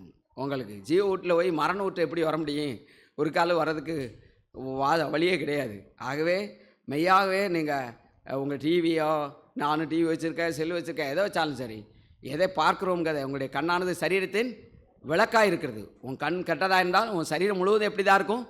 இருளாக இருக்கும். ஒன்றில் வெளிச்சம் ஒரு புறத்தில் இருளடையாதபடிக்கு நினைச்சிங்க எச்சரிக்கையாக இருங்க. ஒரு மனுஷனுக்கு ஒரு கையும் ஒரு காலும் சரியாக இருக்குது, இன்னொரு கையும் காலும் செயலிழந்து போச்சுன்னா அவர் உயிரோடு இருக்கிறதா அது போய்ச்சறது நல்லது. ஏன்னா அவர் மற்றவங்களுக்கு தொந்தரவாக தான் நினைச்ச முடியும், இருக்க முடியும். ஆகவே தான் ஆண்டவராக இயேசு கிறிஸ்து சொன்னார், ஒரு புறத்தில் கூட எனக்கு உபதேசம் சரியாக இருக்கிறது ஆனால் ஒரு பகுதி, ஆனால் இன்னொரு பகுதி வாழ்க்கைங்கிறதான இன்னொரு பகுதி செயலிழந்து போயிருந்துச்சுன்னா அது மிகப்பெரிய துயரம். நாம் சோதித்து பார்த்து இந்த நாளில் மனம் திரும்பவும் சகோதரர்களே. உங்களையெல்லாம் குற்றப்படுத்துவதற்காக இல்லை, என்னை நாம் நியாயந்திருத்து தான் நான் உங்களுக்கு சொல்லுதேன். ஒன்று நான் தேர்ந்தவனாய் பேசுவதில்லை. எல்லாவற்றையும் தேவன் பரமபிதா அவர் பார்க்கும்போது ஒரு நாளில் நீங்கள் மிகுந்த கனிகளை கொடுப்பதனால பிதா நினைச்சுவார், சந்தோஷப்படுவார். நான் ஒரு மரத்தை நட்டியிருக்கேன் அப்படின்னு சொன்னால் அது காய்ச்சுன்னா எனக்கு சந்தோஷமாக இருக்கும். அது இன்னமும் ஒரு சில மரத்துகளை பார்ப்பேன், பாலை வரும், அங்கே ஒரு சில காய் காய்க்கும், மொத்தத்தில் உந்து போயிடும். ஆனால் இன்னொரு இடத்துல நல்லா காய் காய்க்கிறது, அது நல்லா காய்க்கு. அதுக்கு என்ன செய்கிறோம்னா இன்னும் அதிகமான தண்ணியை விட்டுக்கிட்டு இருக்கேன். ஆனால் அது கனி கொடுக்காததுக்கு நீ விட்டு பிரயோஜனம் இல்லை. ஆனால் கூட அது சாகாதபடிக்கு பாதுகாத்து வச்சுருக்கேன், அவ்வளோதான். அதே மாதிரி தான் ஆண்டவரே நான் மிகுந்த கடியை கொடுக்கணும் ஆண்டவரே. ஏதோ ஒரு உயிர் உள்ளவனு பேர் பெற்றிருந்தோம், செத்தவனை போல் இருக்கக்கூடாது ஆண்டவரே. அப்படிப்பட்ட வைராக்கியம் நமக்கு இருக்கா சகோதரர்களே? அப்படின்னு சொன்னால் நாம் உண்மையிலே கரையத்து கொல்லப்பட்டிருந்தோம்னு சொன்னால் தேவன் நமக்கு உதவி செய்வார். பரிசுத்த ஆவியானவர் நீங்கள் கேட்காமலே உங்களுக்கு உதவி செய்வார். நிந்திக்கப்படுறத நான் விரும்பட்ட ஆண்டவரே. ஏன்னா நான் புறம்பான மனுஷன், எனக்கு என்னத்துக்கு மதிப்பும் மரியாதையும் ஒன்றும் தேவையில்லை ஆண்டவரே. எனக்கு நீங்கள் போதும். நீங்கள் தான் எல்லா கணத்துக்கும் பார்த்துரு. 24 மூப்பர்களும் தங்களை கிரீடத்தை இறக்கி வச்சு அவருக்கு முன்னால் நினைச்சாங்க. ஒருவேளை இன்றைக்கி அது கிரீடமாக இருந்தாலே ஒரு நாள் என்ன தான் செய்ய வேண்டியிருக்கும்? இறக்கி வைக்கத்தான் வேண்டியிருக்கும். இன்னைக்கு நான் இறக்கி வச்சிட்டோம்னா அவர் அங்கே போய் இறக்க வேண்டியது ஒன்றுமே இருக்காது. ஆகவே நாம் எனக்கு அந்த வசனம் ரொம்ப உணர்வாக இருந்துச்சு. எப்போ ஆண்டவர் எனக்கு பேசுகிற வார்த்தை தான், 24 மூப்பர்களும் அங்கே இறக்கி வச்சாங்க, ஆனால் நீ இங்கேயே இறக்கி வச்சிரு. எவ்வளோ சந்தோஷமாக இருக்குது, ரொம்ப பரவசமாக இருக்குது. உண்மையிலே இந்த வாழ்க்கையை நீங்கள் இழந்தீங்கன்னா நான் அப்படி தான் நினைக்கேன். ஆண்டவரே இந்த பூமியில் கிருபை இழந்து வாழ்வதை விட சாகிறதே மேல் அப்படிங்கிறத நான் நினச்சிருக்கேன். பரிசுத்தாவியை இழந்து வாழ்வதை விட செத்து போகிறது நலம். ஆகவே உங்களுடைய பரிசுத்தாவினால் எனக்கு நிரப்பும். அசுத்தமான ஒரு ஜாக்கிரதை கடந்த டிவோர்ஸில் சொன்னாங்க, அரை நொடி கூட என் சிந்தையை என்ன செய்யக்கூடாது, ஆளுகை செய்யக்கூடாது அப்படின்னு சொன்னாங்க. நான் சொல்லேன், அரை செகண்டு அது கூட எனக்கு இம்மீடியட்டில் எனக்கு வரக்கூடாது ஆண்டவர். எனக்கு உதவி செய்யும், எனக்கு இறக்கமாயிரும். நீங்கள் எப்படி இந்த பூமியில் வாழ்ந்தீங்களோ அதே ஒரு வாழ்க்கையை நான் வாழணும். எந்த மனுஷரை குறித்து புறங்குறாத ஒரு மனுஷங்கிற வாழ்க்கை வாழ விரும்புகிறேன். எனக்கு உதவி செய்யும். எவரை குறித்த எனக்கு தாட்டில் என் மைண்டில் எப்போ பார்த்தாலும் அப்படி ஒரு தாழ்மையான சிந்தை உள்ள ஒரு மனுஷனாக இருக்கிறேன்னா. ஆகவே இந்த சுவிசேஷம் உண்மையிலே உங்களுக்கு இந்த லாங்குவேஜ் புரிஞ்சிருக்காங்கன்னு எனக்கு சரியாக தெரியல. உண்மையிலே பிரதர் மலேசியா ஒவ்வொரு இடத்துலையும் ஒவ்வொரு பாஷைகள் இருக்குது. அதே மாதிரி இது ஆவிக்குரிய பாஷை. நான் நிறைய படிக்கலை, ஆனால் ஆண்டவர் எப்படிங்கிறது எனக்கு தெரியும். அவர் யாருங்கிறது தெரியும்.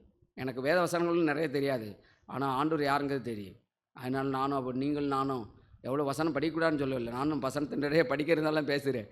ஆனால் அதுக்கு முன்னால் ஆண்டவரை இயேசு கிறிஸ்து அறிகிற அறிவின் மேன்மைக்காக அந்த லக்கை நோக்கி ஓடிக்கிட்டு இருக்கேன். நம்ம யாரும் அப்படி ஓடி வரக்கூடிய நாட்களில் அந்த வேவுகார் போய் அந்த கானான் தேசத்தில் போய் அந்த கனிகளை நினைச்சாங்க, வெட்டி கொண்டு வந்தாங்க இங்கே போய். அதே மாதிரி நாமளும் நம்முடைய சரீரத்தை ஒப்பு கொடுத்து நியாயந்திருத்து அங்கே இருக்கிற கனியை சபைக்கு கொண்டு வருவோம் மற்றவங்களுக்கு. பழைய ஏற்பாட்டில் கூட ஒரு மனுஷன் சபைக்கு வெறுங்கையாக நினைச்சக்கூடாது, வரக்கூடாது. அவன் எதையாவது கொண்டு வரக்கூடாது. ஒலிவை எண்ணெயை கொண்டு வரணும், தன்னுடைய சுயத்தை நச்சு கொண்டு வந்திருக்கணும், ஒலிவை எண்ணெயை அதை வடிகிட்டு கொண்டு வந்திருக்கணுமா. அந்த குத்துவிளக்கு எப்போதும் எரியதுக்கு அந்த நாளில் பிரதான ஆசாரியனுடைய வேலை என்ன? அந்த குத்துவிளக்கை என்ன செய்யணும்? எரியணும், எரியச்சணும். இன்றைக்கி பரிசுத்தாவியானவர் என்னுடைய இருதயத்தில் எரிஞ்சுக்கிட்டே இருக்கணும் அப்படின்னு சொன்னால் உங்களுக்கு விளக்கு ஒருபோதும் அணையக்கூடாதுன்னு தானே எழுதியிருக்கு, எப்போதும் எரிந்து கொண்டு இருப்பதாக அப்படி தான் எழுதியிருக்கு. அது ஒரு ஞாயிற்றுக்கிழமை கேட்க நாள் மட்டும் இல்லை, எல்லா நாளுமே எரியணும். அப்படிப்பட்ட வாஞ்சோடு வருவோம்னு சொன்னால் பிதா ரொம்ப ரொம்ப சந்தோஷப்படுவார். நாம் அவருக்கு சீசரெலாம் இருப்போம். ஆகவே நம்மளை நியமித்ததுக்காக, நம்மளை உருவாக்குனதுக்காக பிதா சந்தோஷமாக இருப்பார். வரக்கூடிய நாளுக்கு அப்படிப்பட்ட சகோதர சகோதரிகளே வருவோம். தேவன் தாமே நம்ம ஒவ்வொருவருக்கும் அப்படிப்பட்ட கிருபைகளை தந்து ஆசீர்வதிப்பாராக. ஆமென். நன்றி. உணர்வுள்ள வார்த்தைக்காக நான் ஆண்டவரை துதிக்கிறேன்.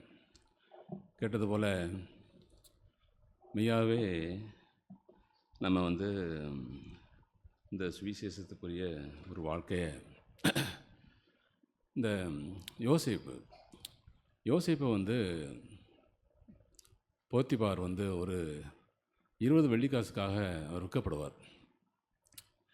ஆனால் அந்த மனுஷன் அந்த கடுங்கோபம் கொண்ட அந்த போத்திபாருடைய வீட்டை என்ன செய்வார்னா, போத்திபார் தான் நான் என்கிட்ட தேவன் இருப்பாருன்னு யோசேப்பு சொல்லவே இல்லை.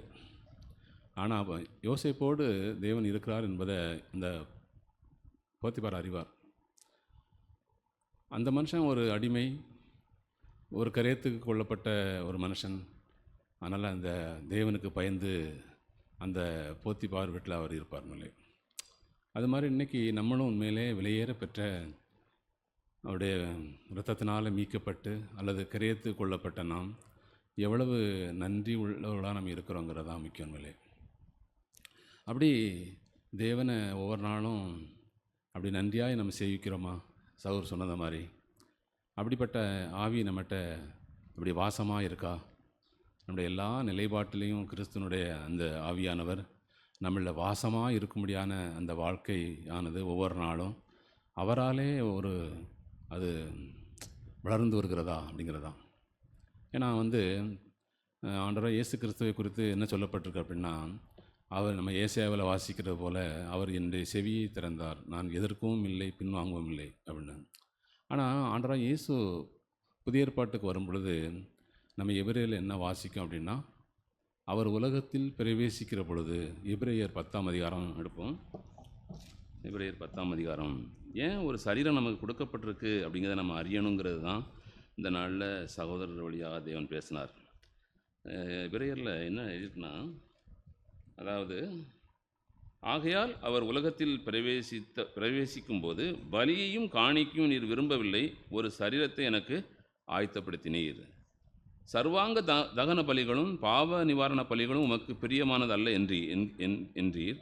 அப்பொழுது நான், தேவனே உம்முடைய சித்தத்தின்படி செய்ய இதோ வருகிறேன், புத்தக சூழலில் என்னை குறித்து எழுதியிருக்கிறது என்று சொன்னார் என்றார். அப்போ இன்றைக்கி தேவன் நம்மளை எதற்கு மீட்டிருக்கிறார் மேலே? இந்த உலகத்தில் ஒரு சுகபோகமான ஒரு வாழ்க்கைக்கா அல்லது தன்னுடைய சுய சித்தத்தின்படி வாழ்வதற்கா? இல்லவே இல்லை. உண்மையிலே பிதாவு இயேசுவுக்கு அப்படி ஒரு சரீரத்தை அவர் கொடுக்கல. அவர் முழுக்க முழுக்க பிதாவின் சித்தம் செய்வதற்காகவே அவர் வந்தார். அவர் கிரயத்து கொள்ளப்படவில்லை, ஆனால் நாம் கிரயத்து கொள்ளப்பட்டிருக்கிறோம். உண்மையிலே நம்ம அந்த 1 கொரிந்தியர் 6ஆம் அதிகாரத்தில் நம்ம வாசித்த மாதிரி, அதாவது கர்த்தரோ சரீரத்துக்குரியவர், சரீரம் கர்த்தருக்குரியது. உண்மையிலே அப்போ உண்மையிலே நம்ம அன்றாட வாழ்க்கையில் நம்ம என்ன செய்யணும்னா, நம்ம கேட்டது போல், அதாவது அன்றாட இயேசு கிறிஸ்துவை குறித்து நம்ம என்ன வாசிக்கிறோம்? அதாவது அவர் அடிமையின் ரூபம் எடுத்து மனுஷர் சாயலானார். அவர் எம்டினஸ், அவர் வெறுமையாக்கி வந்தார் இந்த பூமிக்கு. மேலே தேவதத்தருடைய பரிபூரணமெல்லாம் அவருக்குள் எப்படி வாசமாக இருந்தது. மேலே அவர் ஒவ்வொரு நாளும் பிதாவுக்கு பிரியமானவர்களே செய்தபடி நாள் மேலே தான் அந்த மேன்மையான ஒரு வாழ்க்கைக்கு அவர் வந்தார். நமக்கு நல்லா தெரியும், அவர் தேவனுக்கு சமமான பொருளாக இருப்பதை கொள்ளையாடின பொருளாக எண்ணாமல் தம்மைத்தாமே வெறுமையாக்கி அடிமையின் ரூபம் எடுத்து மனுஷர் சாயலான அந்த ஆண்டவர் இப்போ எப்படி பிதாவினுடைய அத்தனை குணாதிசயத்துக்குரியாய் மாறினார் அப்படின்னா, அவர் ஒவ்வொரு நாளும் தன்னை நியாயந்திருத்து வாழ்ந்து தேவனுக்கு முன்பாக எப்படி யோசேப்பு ஒரு அடிமையாய் விற்கப்பட்டு அங்கே அந்த போத்திபாருடைய வீட்டில் எப்படி இருந்தார் மேலே, குற்றமற்றவராக இருந்தார் மேலே, நீதிகேடு இல்லாதவராக இருந்தார் மேலே, பாவத்துக்கு விலகுனவராக இருந்தார். அப்படி ஒரு வாழ்க்கையில் தான் உண்மையிலே கேட்டதை மாதிரி நம்ம பிதாவை எப்படியெல்லாம் பிரியப்படுத்திட முடியும் மேலே அப்படிங்கிற ஒரு வாழ்க்கையை தேவன் இந்த நாளில் அவருடைய சரீரமான சபையில் தன்னுடைய இளைய சகோதரர்களுக்கு சகோதரிகளுக்கு மேலே தன்னை வெளிப்படுத்துகிறார் மேலே. எப்படி அவர் உலகத்தில் பிரவேசிக்கிற பொழுது அந்த செம்படவர்களுக்கு, அந்த பாவியான ஸ்திரீகளுக்கு, அந்த சமாரியா ஸ்திரிக்கு தன்னை வெளிப்படுத்தினது போல இன்றைக்கும் மேலே தேவ சகோதரர்களோடு தேவன் மேலே வெளிப்படுத்துகிறார். அதை நம்ம விசுவாசிக்க முடிகிறதா? இங்கே தெசலோனிக்கர் சபைக்கு வந்து பாருங்கள், அந்த சபையார் சொல்கிறாங்க, பவுல் இந்த மேன்மையான இந்த சுவிசேஷத்தை அங்கே கொண்டு போகிறாரு. எங்கள் பொருந்தில் ஆரம்பித்து தெசலோனிக்கர் சபைக்கு அவர் எழுதுகிறார். முதலாம் நிருபத்தை வந்து, நீங்கள் தெரிந்து கொள்ளப்பட்டவர்கள் என்று நாங்கள் அறிந்து. எப்படி எழுதுகிறாரு? அருமையான சகோதர சகோதரிகளே அப்படி சொல்லிட்டு, அப்படி எங்கள் ஜெபங்களிலே இடைவிடாமல் உங்களை குறித்து விண்ணப்பம் பண்ணி உங்களுக்கு எல்லோருக்காகவும் எப்பொழுதும் தேவனை ஸ்தோத்திரிக்கிறோம். எங்கள் சுவிசேஷம் உங்களிடத்திலே வசனத்தோடு மாத்திரமல்ல, வல்லமையோடும் பரிசுத்த ஆவியோடும் முழு நிச்சயத்தோடும் வந்தது. நாங்களும் உங்களுக்குள்ளே இருந்தபோது உங்கள் நிமித்தம் எப்படிப்பட்டவர்களாக இருந்தோம் என்று அறிந்திருக்கிறீர்களே. நீங்கள் மிகுந்த உபத்திரத்தினாலே பரிசுத்த ஆவியின் சந்தோஷத்தோடு திருவசனத்தை ஏற்றுக்கொண்டு எங்களையும் கர்த்தரையும் பின்பற்றுவர்களாகி. எப்படி எழுதார் பார்த்தீங்களா? இப்போ இன்னைக்கு வந்து பவுல் வந்து இந்த தெசலோனிக்கர் சபைக்கு யாராக இருக்காருன்னா, அவர் மாதிரியாக இருக்கார், மாடலாக இருக்கிறார். உண்மையிலே வெறும் வசனத்தை போதிக்கிற ஒரு வாழ்க்கையில் சோர்சர்களே, அன்றாடம் எல்லா விதத்திலையும் நம்மை போல உங்களைப் போல நம்ம உபத்திரத்துக்குள் உட்படுத்தப்பட்டு எப்பக்கத்துலேயும் நெருக்கப்பட்டு புறம்பாக்கப்பட்டு அப்படித்தான் இருக்குது. ஏதோ இந்த சகோதரர் சொன்னது மாதிரி நமக்கு எல்லாருமே வேதாவசனம் தெரிஞ்சதுனால அல்ல. உண்மையிலே நம்மளை நிதானிக்கிறவர் தேவன், நம்மளை பார்க்கிறார், நம்மளை கவனிக்க செய்கிறார். சொன்னது மாதிரி எல்லா உபத்திரத்திலையும் அகப்பட்டு மற்றவர்களுக்கு சொல்லும்படியான ஒரு வாழ்க்கையை தான் பவுலுக்கு கொடுத்துருந்தார். சேம் இன்றைக்கி அப்படி நம்முடைய வாழ்க்கையில் தேவனுடைய கிரி இருக்கிறதா அப்படிங்கிறத நம்ம பார்க்கணும்லே. அப்போ ஏன் நம்ம அப்படி ஒரு உணர்வு நமக்கு இருக்கணும்லே, ஒரு உணர்வு அதிகமாக இருக்கணும்லே. நான் சகோதரர் சொன்ன மாதிரி நான் நேர்மையாக ஒரு சாட்சியாக மட்டும் சொல்கிறேன். நானும் செல்ஃபோன் வச்சுருக்கேன். என் செல்ஃபோன் காலைல நான் ஒரு 6 மணிக்கு முன்னாடி எழுந்திரிச்சிருவேன், இல்லை 6 மணிக்கு எழுந்திப்பேன். அதில் அதிகமாக சார்ஜ் 40 இருக்கும், இல்லை 45 இருக்கும். சப்போஸ் நைட்டில் போட்டால் 100 இருக்கும். நான் காலையில் டிவோஷனை தான் கேட்க டைம் இருக்கும் முடிஞ்சால், அது கூட சில நாள் இருக்காது. ஸ்கூலுக்கு போனால் அங்கே டவர் இருக்காது, அங்கே ஒய்ஃபை உண்டு. நான் அதை விரும்பலை, அதனால் ஆசிரியர்கள் என்ன செய்வாங்கன்னா அதை இது பண்ணுவாங்க. எனக்கு உண்டு, ஆனால் நான் அதை விரும்பலை. ஏன்னா நான் சும்மா இருந்தால் என்ன செய்வேன்னா அதை நோண்ட வேண்டியிருமிட்டு ஒரு வேளை வீட்டுக்கு வந்தால் நான் எப்பண்டா வருவேன், பேக்கில் ஏதாவது ஸ்நாக்ஸ் இருக்குமா இல்லாதவங்க நகோமிக்கு வந்து செல் தான் குறிக்கோளாக இருப்பானுங்களே. கிட்டத்தட்ட ஒரு 7 மணிக்கு எடுத்தானா ஒரு 10, 10:30 அப்படியெல்லாம் இருக்கும். என் செல்லை அதிகமாக நான் யூஸ் பண்ணுறது ரொம்ப கம்மி உண்மையிலே. அதனால் நான் இப்படி செய்கிறதுனால நான் பெரிய சொல்ல வரல உண்மையிலே. ஆனால் அதை விட உண்மையிலே தேவனோடு நம்முடைய உறவு என்ன, அதான் முக்கியம் உண்மையிலே. தேவனோடு நம்ம எவ்வளோ க்ளோஸாக இருக்கிறோம் உண்மையிலே நம்முடைய வாழ்க்கையில் பிதா இயேசு கிறிஸ்துவனுடைய வாழ்க்கையில் மகிழ்ச்சியாக இருந்தது மாதிரி, சந்தோஷமாக இருந்தது மாதிரி, பவுலுடைய வாழ்க்கையில் ஒரு அந்த அவருடைய சொந்த காணிக்கையான வாழ்க்கை இருந்தது மாதிரி நம்முடைய அன்றாட வாழ்க்கையில் எப்படி இருக்குன்னு மேலே, நம்முடைய குடும்ப வாழ்க்கையில் கணவன் மனைவிங்கிற உறவில், அதாவது என்ன சொல்லப்பட்டுனா மேலே அவர்கள் எப்போதும் தேவனுக்கு ஒரு பயந்த ஒரு மனுஷன்தான் மற்ற எல்லா காரியத்திலையும் பயப்படான் மேலே. அதான் சேக் சொல்லுவாங்க, நீங்கள் தேவனுக்கு பயந்திருந்தால் வேறு ஒன்றுக்கும் பயப்பட வேண்டாம் மேலே. தேவனுக்கு பயந்திருந்தால் வேறு ஒன்றுக்கும், அது எதுவாக இருந்தாலும் சரி, மரணமாக இருந்தால் கூட மேலே பயப்பட வேண்டாம் மேலே. ஏன்னா வார்த்தை சொல்கிறது, இப்போ சேக்பதர் இல்லை, தேவனுடைய வார்த்தை சொல்கிறது மேலே நம்ம எதற்கும் பயப்பட வேண்டாம் மேலே. இந்த பூமியில் நம்ம கொஞ்ச நாள் இருக்க போகிறோம் மேலே. அந்த கொஞ்ச நாள் தேவனுடைய சித்தம் செய்து வாழ்வது தான் நம்ம அந்த வாழ்க்கைக்கு தான் நம்ம கிரயத்து கொள்ளப்பட்டிருக்கோம் மேலே. யோசேப்பு வந்து அவன் நினச்சா எப்படிப்பட்ட ஒரு வாழ்க்கை கூட வாழ்ந்துக்கலாம் மேலே. அவனுடைய மாற்று வஸ்திரம் ஒன்று கொடுக்கப்பட்டுச்சு மேலே. அப்பவும் நான் ஒரு அடிமைன்னு அவன் சொன்னான் மேலே. தேவன் யோசேப்பே பார்வோனுக்கு முன்பாக நிற்கிற வரையிலும் அவன் தன்னுடைய நிலைப்பாட்டில் உறுதியாக இருந்தான் மேலே. தேவனுடைய வார்த்தை நிறைவேறும் அளவும் யோசேப்பை புடமிட்டது மேலே. அப்போ இந்த பூமிக்குரிய வாழ்க்கையில் இந்த சரீரம் இந்த மண்ணுக்கு போகிறத வரை அல்லது தேவனுடைய வருகைக்கு காத்திருக்கிற வரை மேலே ஒரு புடமிடுதல் நமக்கு இருந்துக்கிட்டே இருக்கணும், ஒரு சுத்திகரிப்பு இருந்துக்கிட்டே இருக்கணும் மேலே. சகோதரர் சொன்ன மாதிரி நம்ம அப்படித்தான் மேலே. ஏன்னா அதான் இந்த வார்த்தையை எத்தனை பேர் எச்சரிக்கையாக எடுத்துருக்காங்க மேலே. உங்களை புகழ்ச்சியாய் சொல்லும் பொழுது, பிரதர் நீங்கள் நல்லா சமைக்கிங்க, நீங்கள் நல்லா நடந்துக்கிறீங்க, இல்லை நீங்கள் தயவாக பேசுகிறீங்க, இல்லை எப்படியெல்லாமோ ஒரு புகழ் வருதுன்னு வச்சுக்காங்களேன்.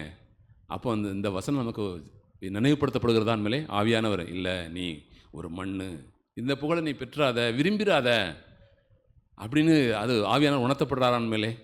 அந்த உணர்வு நமக்கு இருக்கான் மேலே. நம்ம இங்கே வேதம் என்ன சொன்னான் மேலே, நீங்கள் எல்லாராலும் புகழப்படும் பொழுது உங்களுக்கு ஐயோ. இன்னொரு வசனம் என்ன இருக்குது இதுக்கு ஆப்போசிட் வசனம் தெரியுமா உங்களுக்கு? நீங்கள் எல்லாராலும் என்ன செய்யப்படணும்? புறம்பாக்கப்படணும், எல்லாராலையும் பகைக்கப்படணும் மேலே. இப்போ நேற்று ஒரு கணக்கு இருக்குது. எக்ஸ் கூட்டல் நேர்மறையான அப்படின்னு ஒரு கணக்கு இருக்குது மேக்ஸில். அப்போ இங்கே மைனஸ் வந்தால் இங்கே ப்ளஸ் வரும், இங்கே ப்ளஸ் வந்தால் அங்கே மைனஸ் வரும் மேலே. அதே மாதிரி மறுபடியும் உங்களுக்கு சொல்கிறேன் மேலே, நீங்கள் எல்லாராலும் புகழப்படும் பொழுது உங்களுக்கு ஐயோ. இன்னும் என் நாமத்து நிமித்தமாக நீங்கள் அங்கேயும் இங்கேயுமா இல்லை குடும்பத்தார மாத்திரம் இல்லை, எல்லாராலும் என்ன செய்வீங்க? பகைக்கப்படுவீங்க. ஏன்னா இயேசு அந்த மாதிரி வழியாக நமக்கு வச்சுருக்காரு மேலே. அந்த அடிச்சுவட்டில் தான் நம்மளை இணைத்திருக்கார் மேலே. அவர் நம்மளை உண்மையிலே தன்னுடைய சொந்த ஜனமாய் அவர் வேருக்கு பிரிக்கப்பட்டு அல்லது மீட்கப்பட்டு அல்லது கிரயத்து கொள்ளப்பட்டு இப்போ அவர் சென்ற அந்த அடிச்சுவட்டில் நம்மளை நினைச்சுக்கார் மேலே கொண்டு வந்துட்டார். இப்போ அவர் அடிச்சுவட்டு நமக்கு முன்னாடி நிற்கி, நீ இப்போ என்ன செய்ய போகிற? உன்னுடைய சித்தம் செய்ய போகிறியா இல்லது என்னுடைய சித்தம் செய்ய போகிறான்னு ஒரு கேள்வி இருக்கு மேலே. இப்போ நம்ம நம்மளை செக் பண்ணி பார்ப்போம் மேலே. நம்ம எப்படி ஒரு நாள் 12 மணி நேரம் இருக்குது, இரவுக்கு 12 மணி நேரம் இருக்கு மேலே. இதில் எவ்வளோ நேரம் ஆண்டவர் நம்மளோடு பேசுகிறார், இடைபடுகிறார். அதனால் நம்ம எப்படி அவரை அறிஞ்சிருக்கோம் மேலே. இங்கே அப்போஸ்தலன் இங்கே பேதுரு 2ஆம் அதிகாரத்தில்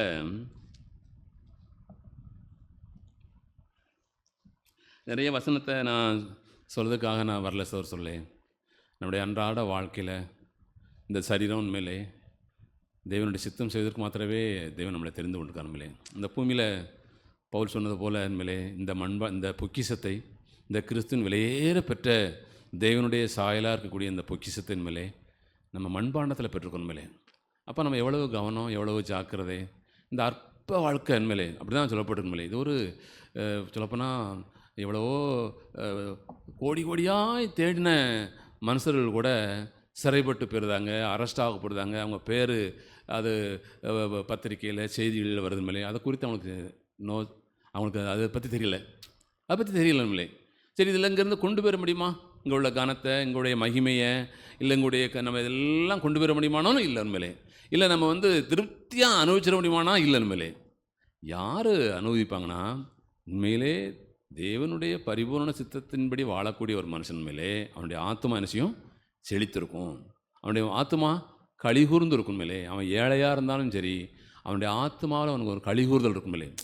தாவீது விரட்டப்படும் பொழுது சவுலால் அந்த மனுஷன்தான் அது நிறைய சங்கீதங்கள் எழுத முடிஞ்சுன்னு நம்ம பார்க்குறோம் மேலே. அப்போ உண்மையிலே நமக்கு ஒரு வேதனை, ஒரு வியாகுலம், ஒரு உபத்திரம் இருக்கும் பொழுது எப்போதுமே நம்ம தேவனோடு அந்த தொடர்பில் இருப்போம் மேலே. இந்தியாவில் ஒரு சில பகுதிகளில் பார்த்திங்கன்னா ஹெலிகாப்டரு அல்லது பிளேன் போகிறதுக்கெலாம் ரொம்ப கவனமாக இருக்கணுமா. அதாவது இமயமலை சுற்றி இருக்கக்கூடிய அந்த மாநிலங்களில் ஹரியானா, அஸ்ஸாம் இதெல்லாம் எப்போதுமே பனி இருக்கும் மேலே. அவங்க கட்டுப்பாட்டு அறையை இழந்துட்டாங்கன்னா அவங்க ஒரு மரணத்தை சந்திக்க வேண்டிடும். அதே மாதிரி தான் நம்மளும் கூட உண்மையிலே ஒவ்வொரு நாளும் தேவனிடத்தில் போய் அந்த கிருபையை பெற்று, ஏன்னா இருளின் அதிகாரம், இருள் வந்துடும். நம்ம தேவனை தேடலாம், நம்ம இருள் வந்துடும் அப்படிங்கிறது தான். சரி, இதை வாசிட்டு நான் உங்களுக்கு முடிக்கணும் மேலே. இங்கே 2ஆம் அதிகாரத்தில் என்ன வாசிக்கோம்னா 1 பேதுரு 2ஆம் அதிகாரம். அதாவது மனுஷரால் தள்ளப்பட்டதாயினும் தேவனால் தெரிந்து கொள்ளப்பட்டதும் விலையேற பெற்றதுமாய் இருக்கிற ஜீவனுள்ள கல்லாகிய அவரிடத்திலே சேர்ந்தவர்களாகிய நீங்களும். எங்கே பாருங்க சொல்கிறாரு, ஜீவனுள்ள கற்களைப் போல ஆவிக்கேற்ற மாளிகையாகவும் இயேசு கிறிஸ்து மூலமாய் தேவனுக்கு பிரியமான ஆவிக்கேற்ற பலிகளை செலுத்தும்படிக்கு பரிசுத்த ஆசாரிய கூட்டமாகவும் கட்டப்பட்டு வரீர்கள். அந்தபடியே இதோ தெரிந்து கொள்ளப்பட்டதும் விலையேற பெற்றதுமாயிருக்கிற மூலக்கல்லை சீயோனிலே வைக்கிறேன், அதின்மேல் விசுவாசமாயிருக்கிறவன் வெட்கப்படுவதில்லை என்று வேதத்திலே சொல்லியிருக்கிறது. ஆகையால் விசுவாசிக்கிற உங்களுக்கு அது எப்படி இருக்கு? விலையேற பெற்றது. கீழ்ப்படியாமல் இருக்கிறவர்களுக்கோ வீட்டை கட்டுகிறவர்களால் தள்ளப்பட்ட பிரதான மூலக்கல்லாகி அந்த கல் இடறதுக்கு ஏதுவான கல்லும் விழுகிறதுக்கு ஏதுவான கண்மலையுமாயிற்று. அவர்கள் திருவசனத்திற்கு கீழ்ப்படியாதவர்களாக இருந்து இடறுகிறார்கள். அதற்கென்றே அப்படி இருக்கு. ஆகவே இங்கே பாருங்கள், அதே பேதுரு என்ன எழுதுகிறாருன்னா, அதே அதிகாரத்தில் நீங்கள் குற்றம் செய்து அடிக்கப்படும் போது பொறுமையோடு சகித்தால் 20 அதனால என்ன கீர்த்தி உண்டு? நீங்கள் நன்மை செய்து பாடுபடும் போது பொறுமையோடு சகித்தால் அதுவே தேவனுக்கு முன்பாக பிரீதியாக இருக்கும். இதற்காகவே நீங்கள் அழைக்கப்பட்டும் இருக்கிறீர்கள். ஏனெனில் கிறிஸ்து உங்களுக்காக பாடுபட்டு நீங்கள் தம்முடைய அடிச்சுவடுகளை தொடர்ந்து வரும்படி உங்களுக்கு மாதிரியை பின்வைத்து போனார். தொடர்ந்து வரும்படி கீழே அப்படி இருக்குது. அவர் வையப்படுவதெல்லாம் நிறைய இருக்குது. ஆகவே நம்முடைய சூழ்நிலைகளில் நம்முடைய வாழ்க்கையை தேவன் நுகரும்படியாக இருக்கா? ஒரு வாசனை உள்ளதாக இருக்கா? நம்ம கடந்த வாரத்தில் நம்ம கேட்டது மாதிரி அந்த பெத்தானியா குடும்பத்தை ஆண்டவராக இயேசு நினைச்சார், அதிகமாய் நேசித்தார். அப்படி இருக்கமா? வேதத்தில் இருக்குங்களே, எல்லா இதரும் சொல்கிறாங்க, இந்த குடும்பத்தை, லாசர்வை, மகதன மரியாதை, மார்த்தாளை இவர் எவ்வளவாய் நேசித்தார். நினச்சி பாருங்கள், என்ன அற்புதம்! உண்மையிலே என்ன அற்புதம்! யார் மகதன மரியாதை யார் நேசிப்பதற்கு? மார்த்தாள் யார்? இந்த பற்களால் நிறைந்த இந்த லாசர் யார்? உண்மையிலே இயேசு அதிகமாக நேசித்த ஒரு குடும்பம் பெத்தானியா குடும்பங்களே. அவங்க உண்மையிலே அந்த மகதன மரியாதை தான் உண்மையிலே இந்த சுவிசேஷம் எங்கெல்லாம் சொல்லப்படுமோ அங்கே நினைவுறும்படி அங்கே வந்துட்டாங்களே. அவங்கள நிதானித்தது என்ன? அவங்க ஒரு விபச்சார ஸ்திரீ. அவங்க எங்கே வந்துட்டாங்க? உண்மையிலே இந்த சுவிசேஷத்துக்குரியவங்களாக மாறிட்டாங்க. உண்மையிலே அதுபோல் எனக்கு அருமையான சோர்களே, இதை குறியவர்களாக நம்ம மாற வேண்டாமா? ஒரு யோசேப்பு 20 வெள்ளிக்காசுக்கு 20 30 எஸ் 20 தானே? 20 வெள்ளிக்காசுக்கு விற்கப்பட்ட அந்த யோசேப்பு உண்மையிலே பார்வோனுடைய வீட்டுக்கு வந்துட்டார். உண்மையிலே என்ன அற்புதம்! உண்மையிலே அந்த அந்த அடிமையை வாங்கின ஒரு மனுஷன் போத்திபாருக்கு எப்படி அறிமுகப்படுத்துவான் தெரியுமா? எப்படி அறிமுகப்படுத்தான்? உண்மையிலே, பிரபு என்கிட்ட நிறைய அடிமைகள் உண்டு, இந்த மனுஷன் ஒரு சிறந்த அடிமை, அவன்கிட்ட 20க்கு மேற்பட்ட அடிமையை அந்த சந்தையை கொண்டு போயிருப்பான் மேலே இருப்பதற்கு. ஆனால் அங்கே போத்திபாரும் அவனுடைய கேசியர்லாம் நிற்பாங்க மேலே. அவங்ககிட்ட வந்து பிரபு என்கிட்ட நிறைய அடிமை இருக்காங்க, ஆனால் இந்த மனுஷன் ஒரு சிறந்த அடிமைமான்களே. அதே மாதிரி இந்த பூமியில் இயேசுக்காக மேலே அப்படி விருப்பம் இருக்கா நமக்கு? இன்னையிலிருந்து மேலே, ஆண்டவரே நான் வாயை திறக்க மாட்டேன் ஆண்டவரே, வையப்படும் பொழுது பதில் வைக்க மாட்டேன், கோவப்பட்டாலும் நான் கோவப்பட மாட்டேன் ஆண்டவரே, என்னை தவறாக நிதானிக்கட்டும் ஆண்டவரே, நான் செய்ய மாட்டேன் ஆண்டவரே. ஆண்டவரே முடியா ஏன் நம்ம பேதரில் வாசித்த மாதிரி ஏன் அது இடலுக்கு அதுவாக நம்ம கவனமாக இருக்க வேண்டியிருக்கோம் இல்லையே. ஆகவே நம்ம ஜாக்கிரதையாக இருப்போம். தேவன் மேலே நம்மளில் ஒன்று செய்ய விரும்புகிறார். அவர் இந்த உலகமெங்கும் போகிறார் இரட்சகரை பிறப்பதற்கு மேலே. அங்கே ஒருத்தரும் அகப்படலை, ஒரு வாலிப பெண். அதே மாதிரி இன்றைக்கும் அவர் அவருடைய நற்கணந்தன் மேலே என்னை போலவே புறம்பாக்கப்படுகிற மனுஷன், பிறரால் தள்ளப்படக்கூடிய ஒரு மனுஷனை நான் பூமி எங்கும் பார்க்கேன். இல்லை ஆண்டவரே, அதுக்கு நாங்கள் தகுதியானவங்க கிடையாது ஆண்டவரே. என்னை விலகி போய் இங்கே இந்த ஸ்தலத்தில் இருக்காங்க, கொஞ்சம் பேர் இருக்காங்க, அங்கே ஒன்றுமா இருக்காங்க. அவங்கள நான் கூட்டி சேர்த்து சியோனு கொண்டு வந்து என் இதயத்துக்கு ஏற்றவர்களை நான் அவர்களுக்கு கொடுத்த மேலே, என் இதயத்துக்கு ஏற்றவர்களை நான் நடப்பித்து அப்படித்தான் தேவன் பார்க்குறார் மேலே. ஆகவே அப்படிப்பட்ட மனத்தாழ்மையின் ஆவியலன் மேலே தேவனுக்கு ஒரு உகந்த ஒரு வாழ்க்கை, அவர் நுகரும்படியான ஒரு வாழ்க்கை இந்த சரீரத்தில் செய்யும்படியாக தேவன் நம்ம யாருக்கும் உதவி செய்வார். ஆமே. ஒரு 2 சகோதரனும் 2 சகோதரியும் பெற்ற நம்பிக்கை அறிக்கைகள். கேட்ட நல்ல ஜீவனுள்ள உணர்வுள்ள வார்த்தைக்காக நான் கர்த்தரை ஸ்தோத்திரிக்கிறேன். என்னுடைய மூத்த சகோதரர் சௌரியப்பணன் அவர்களை ஒரு முறை அவங்க கேட்குறப்ப, எவ்வளவோ சபைகள் இருக்குது, நீங்கள் ஏன் ஒரு புதுசாக ஒரு சபையை உருவாக்கணும் அப்படின்னு கேட்குறப்ப அவங்க சொல்லுவாங்க, நாங்கள் 7ஆம் நாளை மாத்திரம் முக்கியப்படுத்துறதில்ல, 6 நாட்களை முக்கியப்படுத்துகிறோம். 7ஆம் நாளில் என்ன சொல்லப்படுதோ அது 6 நாட்களும் வாழ்ந்து 7ஆம் நாள் வந்து நாங்கள் எப்படி வாழ்ந்தோங்கிறத சொல்வதற்காகத்தான் நாங்கள் பிரயாசப்பட்டுருக்கோம். அதில் நாங்கள் அநேகரை அப்படி பழக்க வச்சுருக்குறோம் அப்படின்னு அவங்க சொல்லுவாங்க. அதுபோல் நாமும்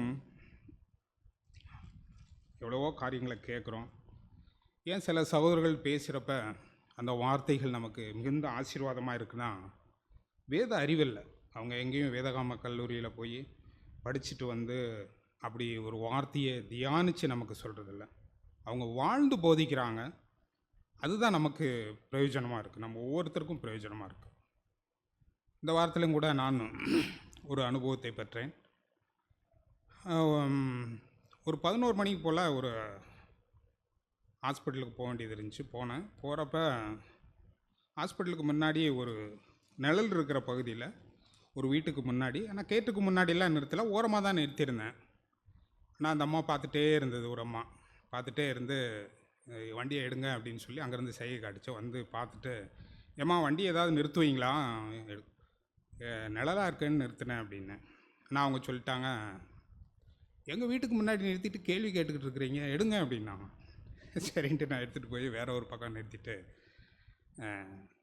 சரி அப்போ எடுக்கிறப்ப சரிங்க நல்லா இருங்கன்னு வாழ்த்திட்டு போயிட்டேன். அவங்களும் தேங்க்ஸ் சொல்லிட்டாங்க. அப்போ நான் வண்டியை வேற ஒரு இடத்துல நிறுத்திட்டு திருப்பி வந்து உட்கார்றப்ப ஆண்டவர் கேட்டார், நீ வாழ்த்துனியே அந்த வாழ்த்து நிஜமாகவே உண்மையான வாழ்த்துதல் தானா அப்படின்னு கேட்டார்.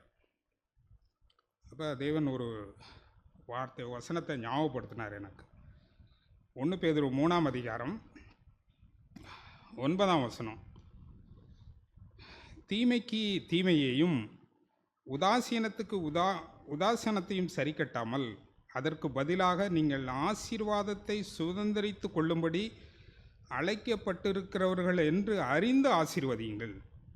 ஜீவனை விரும்பி நல்ல நாட்களை காண வேண்டும் என்று இருக்கிறவன் பொல்லாப்புக்கு தன் நாவையும் கபடத்துக்கு தன் உதடுகளையும் விலக்கி காத்து பொல்லாப்பை விட்டு நீங்கி நன்மை செய்து சமாதானத்தை தேடி அதை பின்தொடர கடவன் அப்படின்னு சொல்லப்பட்டோம்.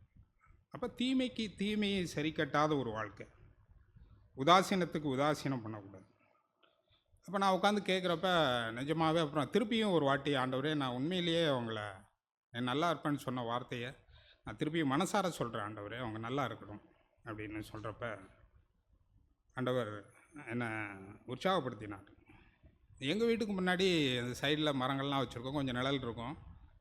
சில நேரங்களில் சிலர் வந்து விடுவாங்க, ஆனால் யார் விடுறாங்கன்னு பார்ப்பேன். ஒரு முறை எங்கள் வீட்டுக்கு மேல் பக்கம் இருக்கிற ஒரு கிறிஸ்தவ சகோதரன் தான், ஒரு ஊழியக்காரர்.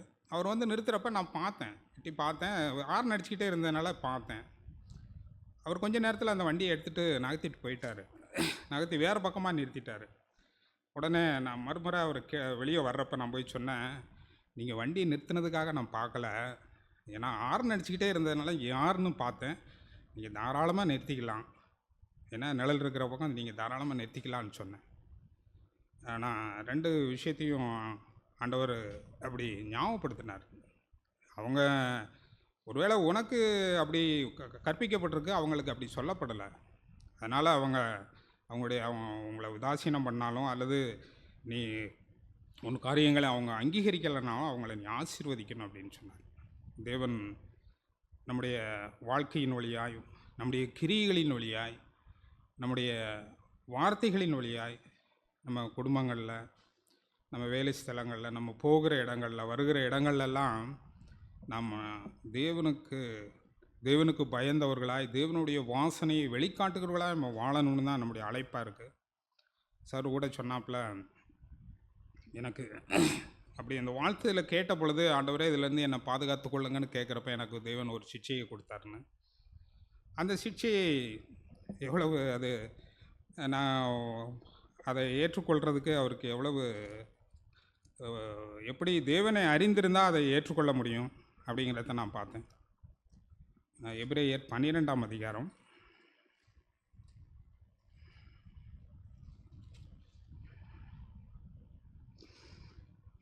12:6 கர்த்தர் எவனிடத்தில் அன்பு கூறுகிறாரோ அவனை அவர் சிட்சித்து தாம் சேர்த்து கொள்ளுகிற எந்த மகனையும் தண்டிக்கிறார் என்று பிள்ளைகளுக்கு சொல்லுகிறது போல உங்களுக்கு சொல்லியிருக்கிற புத்திமதியை மறந்தீர்கள். நீங்கள் சிட்சையை சகிக்கிறவர்களாக இருந்தால் தேவன் உங்களை புத்திரராக எண்ணி நடத்துகிறார். தகப்பன் சிட்சையாத புத்திரருண்டோ? எல்லாருக்கும் கிடைக்கும் சிட்சை உங்களுக்கு கிடையாதிருந்தால் நீங்கள் புத்திரராயிராமல் வேசி பிள்ளைகளாக இருப்பீர்களே. அன்றியும் நம்முடைய சரீரத்தின் தகப்பன்மார்கள் நம்மை சிட்சிக்கும் போது அவர்களுக்கு நாம் அஞ்சி நடந்திருக்க நாம் பிழைக்கத்தக்க உள்ளவர்களின் பிதாவுக்கு வெகு அதிகமாய் அடங்கி நடக்க வேண்டும் அல்லவா? அவர்கள் தங்களுக்கு நலமென்று தோன்றினபடி கொஞ்ச காலம் சிட்சித்தார்கள். இவரோ தம்முடைய பரிசுத்தத்துக்கு நாம் பங்குள்ளவர்கள் ஆகும் பொருட்டு நம்முடைய பிரயோஜனத்துக்காகவே நம்மை சிட்சிக்கிறார். ஒரு நாளும் நமக்கு சிட்சை கிடைச்சதுன்னா நம்ம ஆண்டவருடைய பிள்ளை. தேவன் நம்மை நடத்துகிறார். தேவனுடைய சிட்சையை நம்ம அற்பமாக எண்ணாதபடி தேவனுக்கு பயந்து வாழ எனக்கும் விருப்பப்படுகிற யாவருக்கும் தேவன் உதவி செய்ய உண்மையுள்ளவராக இருக்கிறார்னு என்னுடைய நம்பிக்கை விசுவாசத்தை அறிக்கை செய்கிறேன். ஆமாம். கர்த்தருடைய பரிசுத்த நாமத்துக்கு ஸ்தோத்திரம். தேவன் பேசின ஜீவனுள்ள வார்த்தைகளுக்காக நான் நன்றி செலுத்துகிறேன். அழைத்த அழைப்பையும் தெரிந்து கொள்வதிலையும் ஆண்டவர் என்னை இந்த சபையில் என்னை வைத்து என்னை போஷித்து என்னை காப்பாற்றி ஒவ்வொரு நாளும் என்னை உயிர்ப்பித்து ஜீவனுள்ள வார்த்தைகளை கொண்டு என்னை எச்சரித்து என்னை உருவாக்கி இருக்கிறார். அதற்கு நான் மிகவும் நன்றியுள்ளவளாக இருக்கிறேன். இப்பொழுதும் தேவனுக்கு பயப்படுகிற வாழ்க்கை அப்படின்னு பார்க்கும்போது நான் யோபுவை தான் எனக்கு ஆண்டவர் தான் ஞாபகப்படுத்தினார். யோபு 1ஆம் அதிகாரத்தில் யோபு உத்தமனும் சன்மார்க்கனும் தேவனுக்கு பயப்படுகிறவனும் பொல்லாப்பை விட்டு விலகிறவனுமாக இருந்தான். அப்போ தேவனுக்கு பயப்படுகிற ஒரு மனுஷன் ஆண்டவரே சாட்சி கொடுக்குறாரு. அப்படி அப்போ அவனுடைய வாழ்க்கையில் சாத்தான் அவருடைய தெய்வ சமூகத்தில் தெய்வ தூதர்கள் இருக்கும்போது இந்த சாத்தான் போய் சொல்ல நீ எல்லாம் அவனுக்கு வசதி வாய்ப்புகள் கொடுக்கறதுனால அவன் உண்மை நேசிக்கிறான் அப்படின்னு சொல்லும்போது தேவன் ஒவ்வொன்றாய் அவனை விட்டு எடுக்கிறார். அவனுடைய ஒவ்வொருத்தர நாட்கள் அப்படி தான் தொடங்குகிறது. அவனுக்கு எவ்வளவோ ஆடு மாடுகள் ஒட்டகங்கள் குதிரைகள் கழுதைகள் அப்படி செல்வ சீமானாய் வாழ்ந்த அந்த யோபு ஒரு தரித்திரத்தோட உச்சக்கட்டத்துக்கு அவன் போயிடுறான். அவனுடைய அவருடைய குமாரத்திகள் அவனுடைய ஆடு எல்லாமே அவன் இழந்து அவன் ரோட்டுக்கு வந்துடுறான். அதை விட ஒரு கொடிய பருக்கள்னால் பாதிக்கப்பட்டு அவன் தெருவுக்கு வந்த மாதிரி வந்துடுறான். அவனுடைய நண்பர்களும் அவனை இலக்காரம் செய்கிறாங்க, பேசுகிறாங்க. அவனோட ஒய்ஃபு கூட அவனை நீர் தேவனை தூஷித்து ஜீவனை விடும் அப்படின்ற கட்டத்துக்கு வந்துடுறான்.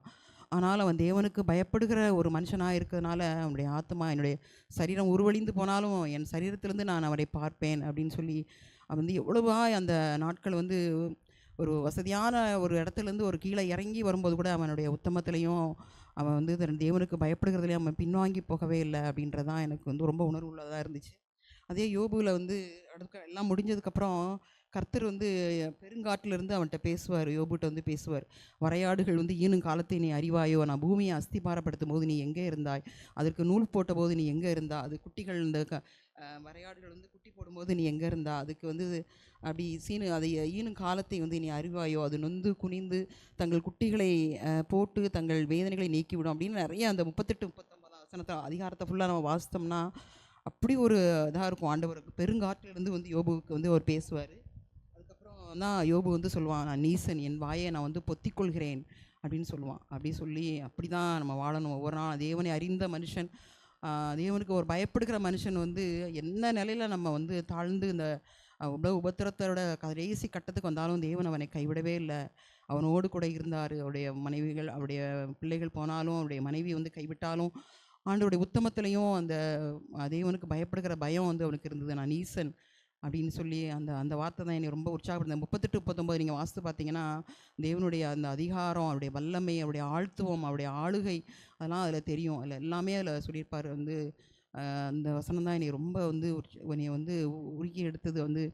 தேவனே நீர் அப்படி தான் நானும் வாழ விரும்புகிறேன். ஆண்டவரே, நான் உமக்கு பயப்படுகிற ஒரு வாழ்க்கை, உண்மை பிரியப்படுத்துகிற ஒரு வாழ்க்கையாக நான் வாழ விரும்புகிறேன். தேவனுக்கு நான் பயந்தோம்னா நம்ம வேறு எதற்குமே பயப்பட தேவையில்லை அப்படிங்கிறதான் ஆண்டவரும் என் கூட இடைப்பட்டார்.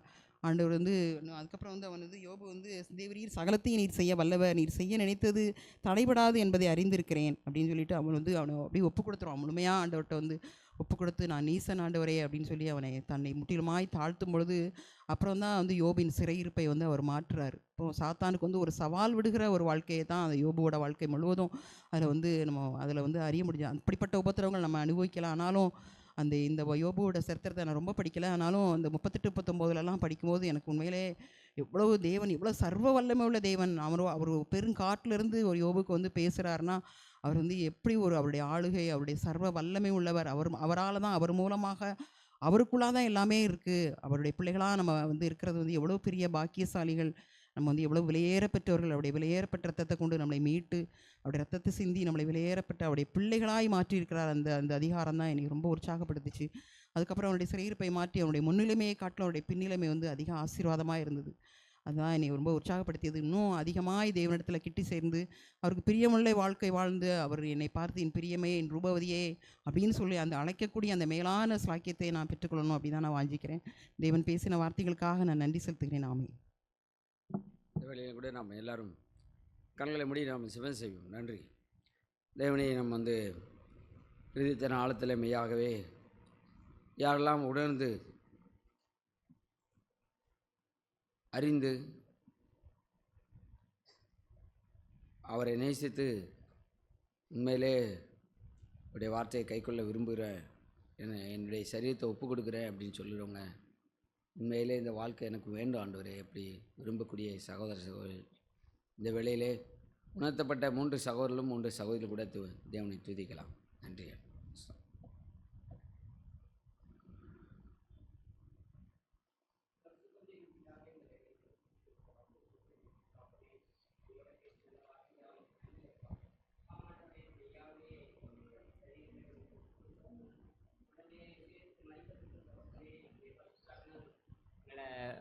நிரப்புங்கப்பா, என்னை நிரப்புங்க தகப்பனே. என்னை நான் ஒப்பு கொடுக்குறேன் அப்பா, இயேசுவின் நாமத்தில் பிதாவே, ஆமென்.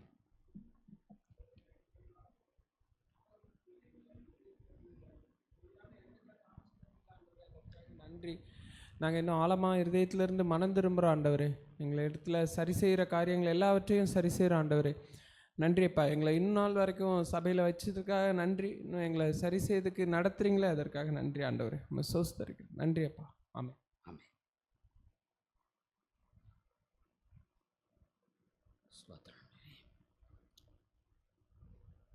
சகோதரிகள்,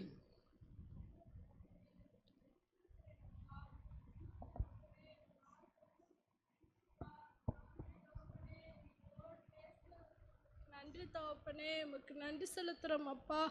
நன்றி தகப்பனே. அப்பா, நாங்கள் உங்களில் நிலைத்திருந்து தகப்பனே, நாங்கள் மிகுந்த கனிகளை கொடுக்க எங்களுக்கு உதவி செய்யுங்கப்பா. நன்றிப்பா, நீங்கள் எங்கள் கூட இருங்கப்பா. அப்படியே பரிசுத்த ஆவினாலே எங்களை நிறைத்து, எங்களை ஆசீர்வதித்து, எங்களை வழிநடத்துங்கப்பா. உமக்கு நன்றிப்பா. துதிகன மெய்மையெல்லாம் உமக்கே செலுத்துகிறேன். இயேசுவின் நாமத்தில் ஜெபிக்கிறேன் நல்ல தகப்பனே. ஆமென். வார்த்தை கொடுத்தீங்க ஏசப்பா, அதுக்காக கூட நன்றி ஏசப்பா. இப்போ கூட எங்களை முழுமையாக உங்களுக்கு அர்ப்பணிக்கிறோம் ஏசப்பா. நீங்களே எங்களை எடுத்து பயன்படுத்துங்க. ஆமேன். ஆமென். எங்களோட நீர் பேசின அந்த அன்பான வார்த்தைகளுக்காக நன்றி ஆண்டவரே. அப்பா, எங்களுக்கு உங்கள் ஜீவனை கொடுத்துருக்கீங்க. உங்களோட காயங்களால் என்னை மீட்டு கொண்டிருக்கீங்க ஆண்டவரே. ஆமாம் தகப்பனே, நீங்கள் எங்களுக்கு பேசினது போல் ஆண்டவரே, நாங்கள் சந்தோஷத்தோடு ஒவ்வொரு துன்பத்தையும் சகிக்க எங்களுக்கு நீங்கள் உதவி செய்யுங்க ஆண்டவரே. ஆமாம் ஆண்டவரே, நாங்கள் புகழ்ச்சியை தேடாதவங்களா ஆண்டவரே. ஆண்டவரே, நாங்கள் உங்கள் நாமத்தினால இகழப்படும் போதும் ஆண்டவரே, நாங்கள் அதை பெருமையாக என்ன எங்களுக்கு நீங்கள் உதவி செய்யுங்க. எங்களோட கூட இருங்க தகப்பனே. அப்பா, நீர் பிரியப்படுகிற ஒரு ஜீவியம் நான் எங்கள் வாழ்க்கையில் நிறைவேறணும் ஆண்டவரே. எங்கள் சரீரத்தை ஆண்டவரே உங்களுக்கு பலியாக ஒப்பு கொடுக்குறோம் தகப்பனே. உதவி செய்யுங்க ஆண்டவரே. உங்களோட பலிபீடத்தின் மேலே எங்களை நாங்கள் முற்றிலுமாக ஒப்பு கொடுக்குறோம் ஆண்டவரே. நீர் ஆண்டு கொள்ளுங்க. ஒவ்வொரு சிறு தசைகளையும் நீரே ஆண்டு கொள்ளுங்க ஆண்டவரே. நீரே உயர்ந்துருங்க ஆண்டவரே. உமக்கு கனிகளை நாங்கள் கொடுக்க எங்களுக்கு நீங்கள் உதவி செய்யுங்க ஆண்டவரே. காத்துக்கொள்ளுங்க, வழி நடத்துங்க. இயேசு கிறிஸ்து நாமத்தில் ஜெபிக்கிறோம் அன்பு பரலோக தகப்பனே. ஆமென். எங்கள் அன்பின் பரலோக பிதாவே, நன்றோடு துதிக்கிறோம், ஸ்தோத்தரிக்கிறோம். எப்படிப்பட்ட அருமையான வாழ்வை கொடுத்தவரே உமக்கு நன்றி. உடைய இரத்தத்தினாலே எங்களுக்கு கரை கொடுத்து எங்களை மீட்டிருக்கிறீரே, அதற்காக ஸ்தோத்திரம் ஆண்டவரே. நாங்கள் ஆவினாலும் சரீரத்தினாலும் உங்களுக்கு உடையவர்களாய் நாங்கள் ஆவினாலும் சரீரத்தினாலும் உங்களுக்கு மகிமைப்படுத்த உதவி செய்யுங்க ஆண்டவரே. அப்பா பிதாவே மட்டும் உங்களுடைய கண்களில் எங்களுக்கு தயவு கிடைக்க பண்ணதுக்காக கூட நன்றி ஆண்டவரே. இன்னும் நாங்கள் கேட்ட சகோதர சகோதரிகளுக்கு உடைய வாழ்க்கையில் மெய்யாகவே பரிசுத்த ஆவியானவரை அவங்கள நிரப்ப வேண்டுமான அந்த மத்தியான வேளையில் ஜெபிக்கிறோம் ஆண்டவரே. ஒவ்வொருவருடைய இருதயத்தையும் திறந்து வாசப்படியில் வந்து நிற்கிறேன், ஒருவன் கதவு திறந்தா அவனோடு கூட நான் போஜனம் பண்ணுவேன் அப்படின்னு சொன்னீங்களா ஆண்டவரே. அப்படி போல் ஒவ்வொருடைய கதவுகளும் திறக்கப்படும்படிக்காக ஜெபிக்கிறோம் ஆண்டவரே. அன்றைக்கு பேதுரு அவருடைய நிழல் பட்டு சுகமடைஞ்சது போல் இந்த மத்தியான வேளையிலும் ஒவ்வொருடைய இருதயமும் சுகமடையும்படிக்கு உங்களுடைய நாமத்தில் ஜெபிக்கிறேன் ஆண்டவரே. இரக்கம் பாராட்டும், உங்களுடைய இருதய கதவுகள் திறக்கப்பட உதவி செய்தலும், எங்களை நியாயந்திருத்து வாழ எங்களுக்கு உதவி செய்வீராக. உங்களுடைய பரிசுத்த ஆவினால் எல்லாமே எங்களால் எழுந்து நடக்க எதையுமே செய்ய முடியாத ஆண்டவரே. சகலமும் நாங்கள் உம்மாலும் உமக்கென்று இருக்கிறோம், எங்களால் ஒன்றும் இல்லை ஆண்டுவோம், ஒன்றுமே செய்ய முடியாது ஆண்டவரே. ஒரு விஷயம் கூட இரக்கமாக இருந்து இந்த மத்தியான வேளையில் நாங்கள் கேட்ட சத்தியங்க அவங்க இருதயத்தில் அது ஒரு விதையை போல் 30, 60, 100 கனி கொடுக்க உதவி செய்ய வேணுமா நாங்கள் ஜெபிக்கிறோம் ஆண்டவரே. ஏதோ இந்த நாள் வந்து ஒரு நாளாய் போயிடாத வெடிக்கி பிதாவே உமக்கு சித்தமானால் இது ஒரு ஆசீர்வதிக்கப்பட்ட நாளாக இருக்க, ஒவ்வொருவருக்கும் அது ஒரு மறுரூபமாக்கப்படுதலின் நாளாக இருக்க உதவி செய்வன்மா ஜெபிக்கிறோம். ஒவ்வொரு சகோதர சகோதரிகளும் மெய்யாய் மறுபடி பிறக்க உதவி செய்யும் ஆண்டவரே. இந்த நிக்கதேவம் போல நாங்கள் அறிஞ்சவர்களாக அல்ல, மெய்யாகவே மறுபடி பிறந்து உம்மை தரிசிக்க உதவி செய்யும். அப்படிப்பட்ட கிருபையை கொடுத்து இந்த மத்தியான வேளையை நீர் ஆசீர்வதிக்கும்படிக்கு நாங்கள் ஜெபிக்கிறேன். இரக்கம் பாராட்டும், இப்படியே நாம மாத்திரம் உயர்ந்திருக்கட்டும். இயேசு கிறிஸ்து நாமத்து பிதாவே, ஆமேன். அப்படியே இந்த நாளை கொடுத்த தேவனுக்கு நாம் நன்றியோடு எல்லாரும் கூட துதிக்கலாம். நன்றி ஆண்டவரே, ஸ்தோத்தரிக்கிறோம் பிதாவே, நன்றியோடு மீ துதிக்கிறோம் ஆண்டவரே. ராஜாவே உமக்கு நன்றி ஆண்டவரே, எங்களுக்கு அதிகமான கிருபைகளை அளிக்கிறவரே உமக்கு ஸ்தோத்திரம் ஆண்டவரே. எங்களுக்கு இன்வெஸ்ட்மெண்ட் பண்ணியிருக்கிறவரே உமக்கு நன்றி ஆண்டவரே. நன்றி ஆண்டவரே, ஸ்தோத்திரம் பிதாவே, நன்றியோடு மீ துதிக்கிறோம் ஆண்டவரே, ஸ்தோத்திரமான்.